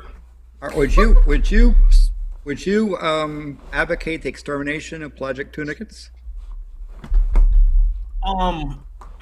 Maybe in principle, but as a practical matter, I don't think it's a realistic possibility. I think it would ultimately cost more in resources than the benefit we would get. But if we could just like snap our fingers and all the pelagic tunicates are gone, then yeah, okay, fine. Compensation package, not only 20% increase in gross wage, but also the profit sharing aspect of it, world-class health care, and there's several other features. So we think we have a very competitive offer on the table, and that's why we want to get back there and get this done. But if you're getting a 34% pay increase over 4 years and you're offering 20% to employees right now, do you think that's fair? Well, I think when you look at the overall structure and the fact that 92% is based on performance, and you look at what we've been doing of sharing in the profitability when the company does well, I think we've got a very compelling offer on the table, and that's the focus I have right now. That's not That's what a she long asked. way to say. She asked. That's a long way to say yes no. without answering. Well, yeah, exactly. No, the question is that fair? And obviously, correct. GM CEO is like, well, yeah, but I'm going to say it in a very long way that doesn't actually explain why, yes, I think it's fair. Right, because she's not actually answering the question. She's doing a PR run. It's a politician answer. Yeah, it's a politician. It's like what was it? And the Republican primary debate, like the first one, there was a question about like gun control and shootings, and basically everyone was just like, yeah, well, I think that we should encourage gun manufacturers in my home state. It's like, well, okay, that doesn't address anything that was asked. Interestingly enough, here's a really interesting thing, right? You know what constitutes failure on a CEO's part? A strike. Yes. That should be how it's taken. Unfortunately, I don't think that's always how it's taken, because I think that so I'm going to talk about shareholders, but one of the things I want to point out high turnover rate, strikes, and any kind of like failure to enable your employees when it comes to healthcare or training or and further education. Any failure in any of those 4 areas ought to be considered a direct failure of the CEO, and there ought to be consequences. From so like even the stockholders should care. Sorry, go ahead, Dever. So one of the things that makes this hard to sort of like figure out from a legal framework, because the thing is, like, look. Oh yeah, that's obviously a whole if we want a long-term change in how companies operate, it will have to come with some kind of laws. I don't think that strikes are going to be enough to completely change how companies operate. It'll certainly help, and I'm generally on the side of striking workers. I guess I could imagine a circumstance in which I'm not, but I don't think it's ever happened. So, but one of the things is that you have to remember that the person who selects a CEO is generally either the board or the shareholders, and the board themselves are generally selected by the shareholders. And shareholders, by which I mean the kind of people who actually own enough of a share to make a meaningful vote. I don't mean like, your grandma whose 401k has a portion of its value in like GM stocks. That's not what I'm talking about. The thing is that for them, all that really matters is, does number go up or down? Because my current net worth is affected by number go up or number go down. And so there's a disconnect in the incentive structure between the people who are selecting CEOs and the people who are actually employees, right? They don't have the same set of incentives. So the people who are selecting CEOs are incentivized to just make number go up no matter what. Right. The CEO is supposed to care about their workers, but the people who keep them in their position as CEO are people who fundamentally not only tend not to, but who have a hard time even assessing how the workers are doing, right? Your average GM shareholder isn't going to the factory. They're not talking to GM employees. There's some guy who has a bunch of stock in GM, but also has a bunch of stock in like 40 other companies and doesn't actually have the time. And I mean this like literally probably doesn't have the time to actually look into how employees in every single one of their held companies are going. Like, how are they? It's basically what it is it's a failure. It's a failure of business, like business ethics and business philosophy. It's a long-term versus short-term. it looks like the way they fudged the numbers that GM is doing well.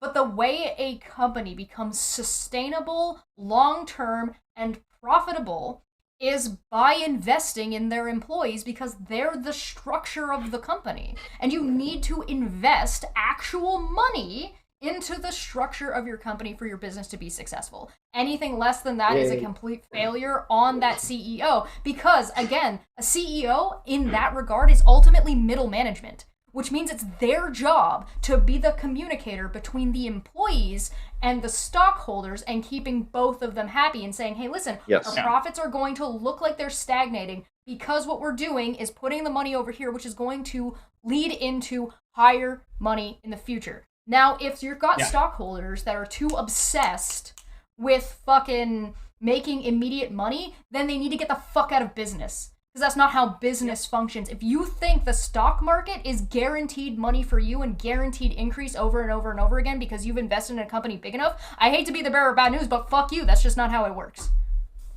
Yeah. Unfortunately, I do think that there will have to be a combination of laws, labor, law changes, laws, and also like unified labor action.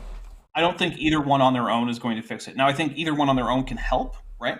So, like, I do think that this strike, I mean, ultimately, the strike is going to result in a better deal for the workers than they would have gotten without the strike, almost certainly, because that's almost always what happens with a strike, right? Sorry. But in the long run, I don't think it will be enough to solve the problems of things like underpaid workers, undervalued workers, and things like that. Yeah, that's a bigger problem. Yeah. The thing is, like, ultimately, if you look at things like, the economic theory of wages that says things like, oh, well, wages tend to end up equilibrating around the marginal value added of the employee discounted by the opportunity cost of the employee for working for you. Okay, that's a great idea for a long-term wage theory. But the problem is that long-term economic theories require things like steady state markets with that just aren't reached. One of the things is knowing what the long-term economic outcome is great, but we're never actually at a situation where the long-term outcome in an economic theory is the current status on the ground. Not even guaranteed. And it's not guaranteed. It's basically precluded. So where we are is always in the short term. And in the short term, it is not the case that wages equal marginal value added discounted by opportunity cost. It just doesn't happen. Yeah. And so we can't just rely on invisible economic forces to get us to this long term because the labor market is volatile. Correct. It also turns into, like, you have to understand that business is a risk. And one of the things that I think has been a major problem is that a lot of investors and a lot of people who are like the CEOs and people who are running companies feel entitled to profit because they own a brand. And that is not how business works. Business is a risk. You're not entitled to these massive profit margins. You're not entitled to fucking anything. What is best for your company is to operate within small profit margins so you can invest and make your company better and more sustainable in the long term. This is why I said it's a failure of business philosophy. It's a shift that we've seen and has done nothing but do us a disservice. It's done nothing but be bad for literally fucking everybody, except for maybe a handful of 5 guys who are just sitting jacking it on a fucking cruise ship somewhere as they fucking kick baby seals and dump oil into the fucking ocean. Whatever. Sounds like a good party. Right? So let's wrap that one up. Landon has our last thing for today. He said he had a fucking rant for us. Well, just a brief rant or caution, and it has to do with the Twitter/X/ whatever more Mr. Poor Impulse we call it shitter here. Calls it. I'm calling it Twitter. One of the things about Elon's branding for X. Is that at X, for him, X is a variable that stands for can be everything. Elon admires something called WeChat. WeChat is the Communist Party of China's social control app that essentially you have to use it for your financial transactions, for your messaging, for messages from the government, from banking, using it for transportation, many sort of things in your social platform, right? And Elon talks about his X app becoming the be all and end all of financial communication, social stuff, renting cars to going to movies to all those sorts of things. And in particular, what privacy advocates are concerned about is that even though you might think it is free, what that app is doing is collecting lots of information, remember, just like we had with the car, about you, and using that information to further his other business pursuits, which may not be in your best interest. This is the same person who, for example, capitulates to Vladimir Putin in a sense, like, I don't want to be involved in the Ukrainian war. He's a person who believes that Taiwan belongs to China. He believes, just like, he says, Hawaii. He's equating Hawaii to China. He's equating the attack on Pearl Harbor to attacks in the Ukrainian war. A bunch of other stupid stuff. The big thing that security researchers are concerned about is that X app and its information it's collecting, especially if you use it on a platform that doesn't have strong privacy grounds.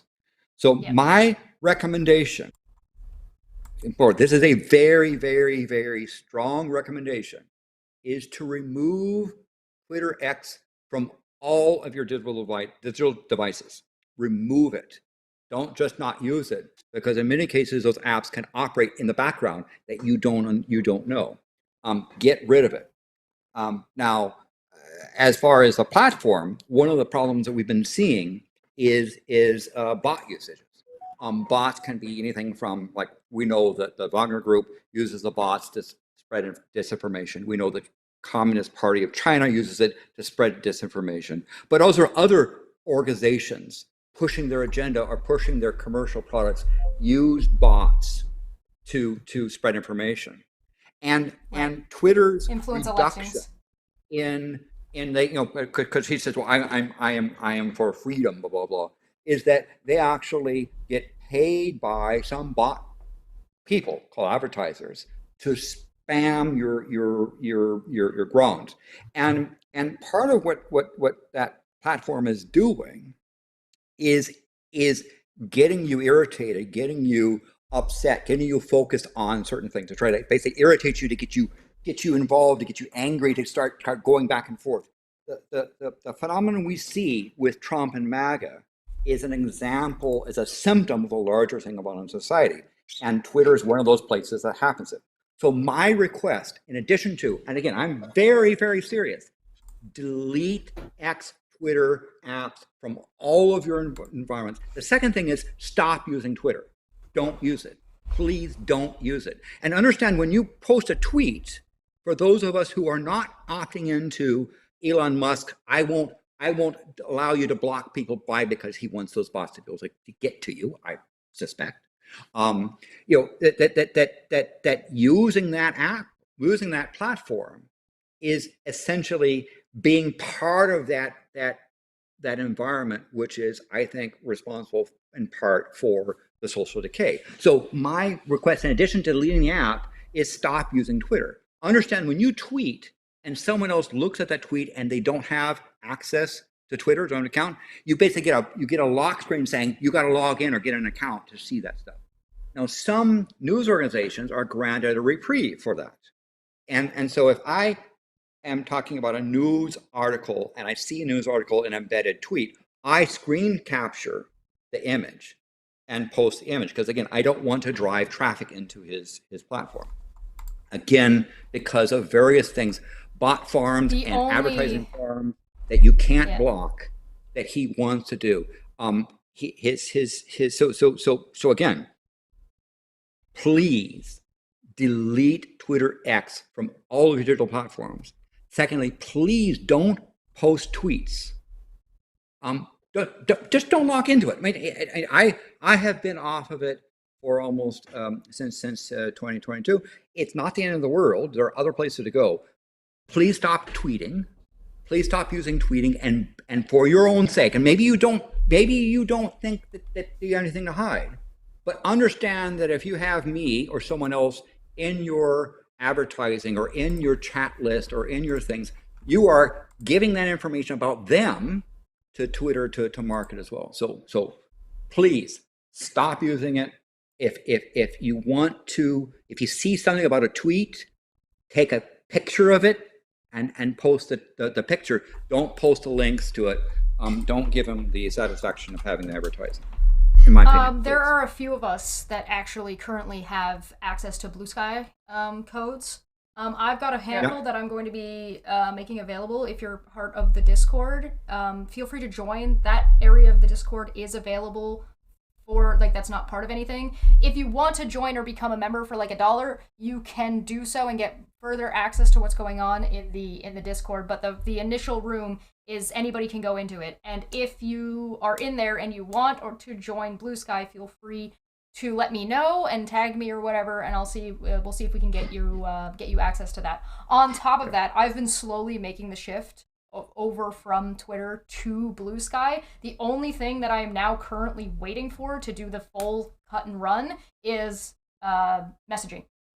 They don't have direct messaging on Blue Sky yet. It is still technically in beta. That's coming. So I'm expecting that it will be not too far down the line, and as soon as that cuts in, I'm freaking out of I'm out of Dodge. Yeah. The thing keeping me on Twitter right now at all is one group chat. Once that one group chat can move over to Blue Sky, I plan on deactivating my Twitter account. Yeah. And so we'll get there. And people have those codes around Mastodon's and other places, other platforms as well. I'm just talking about from the security standpoint and from the bot standpoint. I mean, there's a reason why Twitter no longer wants to be able to block. The reason why they no longer want third-party apps, because they want to control that stuff, because some of those bots are not just the evil Putin people.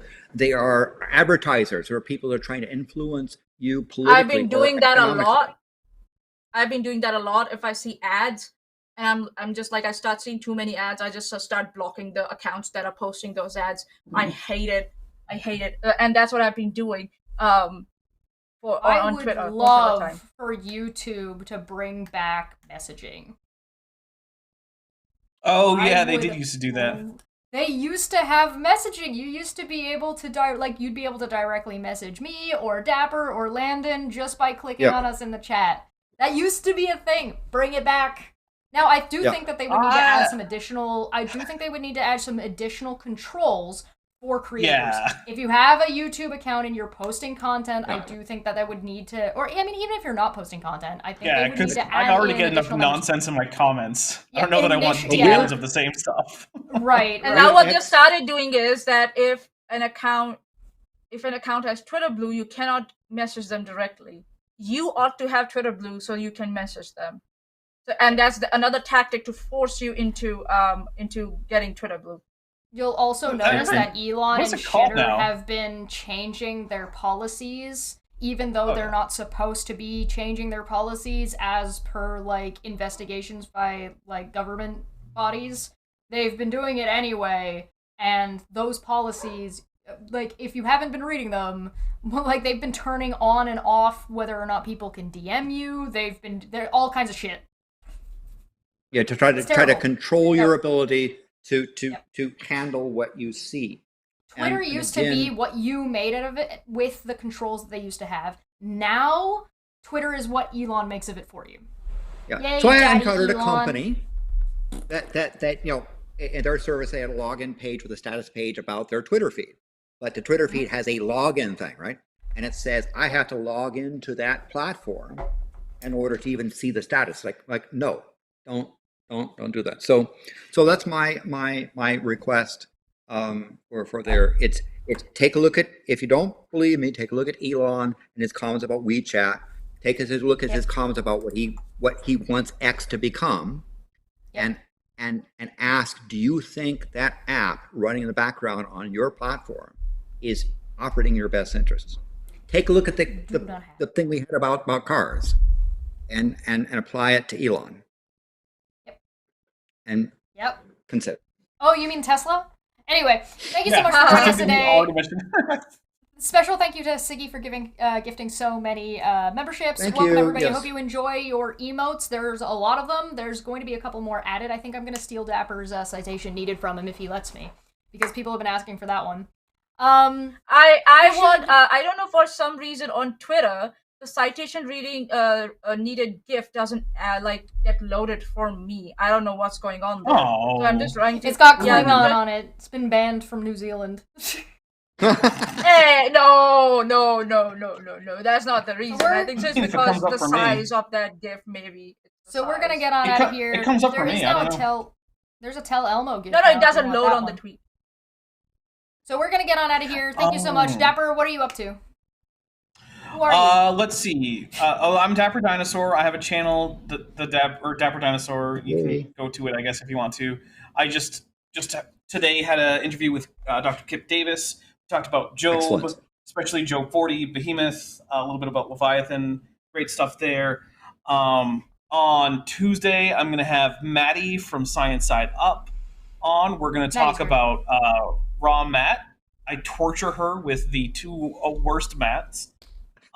Entirely because her name kind of sounds like Matt. That's it. That's all it took. Yep. And to be fair, though, she volunteered for this. Okay. For this. So my only conclusion is that she's a massive masochist, and that's all. And you're a must be. sadist. Yes, obviously. Yeah, obviously. So on the 21st, that's September 2023, I'm going to be releasing a supercut of my David Menton series about human evolution. David Menton is he's died recently, but he was a human anatomist who taught at a dental school, I believe. And basically, he gets up on stage and demonstrably lies while on stage with his own props. And so there's a supercut of that coming out on Thursday. On Saturday, I'm not exactly sure what's happening. It's probably going to end up being an episode of Dapper Reacts, which is sort of my grab bag reaction stream on Saturdays where we take a look at some kind of nonsense video. We do actually already have one that's like we've been watching. Vishanti, if you know who she is invited. However, it is a holiday for her, so she might be busy. Of course, today was a holiday for her, so she was here today, so who knows, right? Who knows? And since it is, in fact, a holiday, I want to say for all of those observing the Jewish New Year, Happy New Year. So there Happy you go. New Year. I hope that your shofar blowing is better than Vishanti's, because I heard Vishanti's and it was pathetic. Oh. Sorry, Vishanti, but it was. Thank you so much for joining us, Dapper. Greatly appreciated. Go subscribe. Links are Welcome. down below. Maanyaa, what you got going on? Assignments. Maanya's Nice. working away, the busy bee that she is, taking time out of her precious, precious studies to come and be weenies with us on the internet. Thank you so much. Yeah, listen, you can also when- catch her on Fridays on Dubfec Friday. Oh yeah, that time of the month, Vulcan and Watch. I'm always here. I'm always, and if you want me rage, chatting, you can find me on Chesh's server for $1. You can find my exclusive raid chatting there if you want to ever, So yeah. Actually, this might be a better question for Landon than me. Osh Kosh Bajosh, who's got one of my favorite YouTube names ever. I love it. I love Osh's fucking internet name. Is Blue Sky open source? I believe it is, but I'm not 100% sure. I don't know the status of that. So All right, we'll have to get I back to you on don't that think one. it is, but yeah, I'm Thought not it sure. was. I thought it. Yeah, I'm not sure. I mean, Mastodon is right. Mastodon Mastodon is open source. But I thought Blue Sky isn't that part of a private I feel group? like No, Jack but I don't know. Dorsey's not running any Jack open Dorsey's source. I don't think so. Jack Dorsey's not even there anymore. He fucking dipped. Oh, Got pissy. Yeah, that happened like 2 days ago. I didn't even hear. Yeah, I don't know if he's still active in the background currently, or if that there's a little bit of instability going on. So we'll have to see what happens. Landon, what's going on with you? Well, we have a volcano show at 1 p.m. Pacific on October 6th, where we'll talk about what Madame Paley is doing, which I would not be surprised if Madame Paley is not erupting by then, but you never know. Yeah. She's going to do her thing. Also, coming up is an annular eclipse. This is not anything. It's an annulus, meaning ring, where the moon's too small to cover the sun. Almost all of North America and most of South America will see a partial eclipse on October 14th. Wherever the purple ring is, the perfect ring is, if you look up, that is the one time every, like, how often that it happens where the moon's eye will open and stare back at you. Yeah. Now be careful, because when you're in a partial phase, and even an annular eclipse where you have the ring, you still have the sun surface. Don't look at the sun. Don't look at the sun. At the sun. Don't be a Trump. And if you do, look at the sun. Use approved safety glasses that remove, and only let one part in 100,000 through. Don't use film. Don't use plastic things. Use approved solar glasses that reduce. Use a telescope with both eyes pointed right at it. and so there's a safety thing. Enjoy the spectacle or do projections, but go on sites like Sky and Telescope. Go to skyandtelescope.com, and they'll have the whole thing about safety, so forth. It's a wonderful thing to see happening on October 14th, and I hope you, and for those people that are in that area of the world, I hope you enjoy it. Thank you so much for joining us. I was going to say, you can get solar filters for eclipses for like under $20 on Amazon. Just do it. Don't ruin your eyeballs.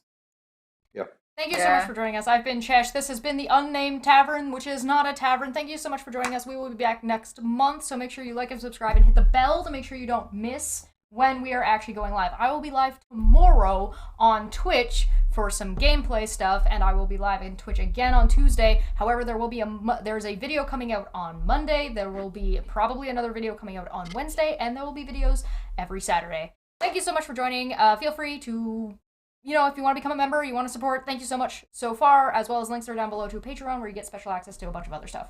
Thank you so much for joining us. We are going to get the absolute hell out of here, and we will see you next time. Bye. Bye.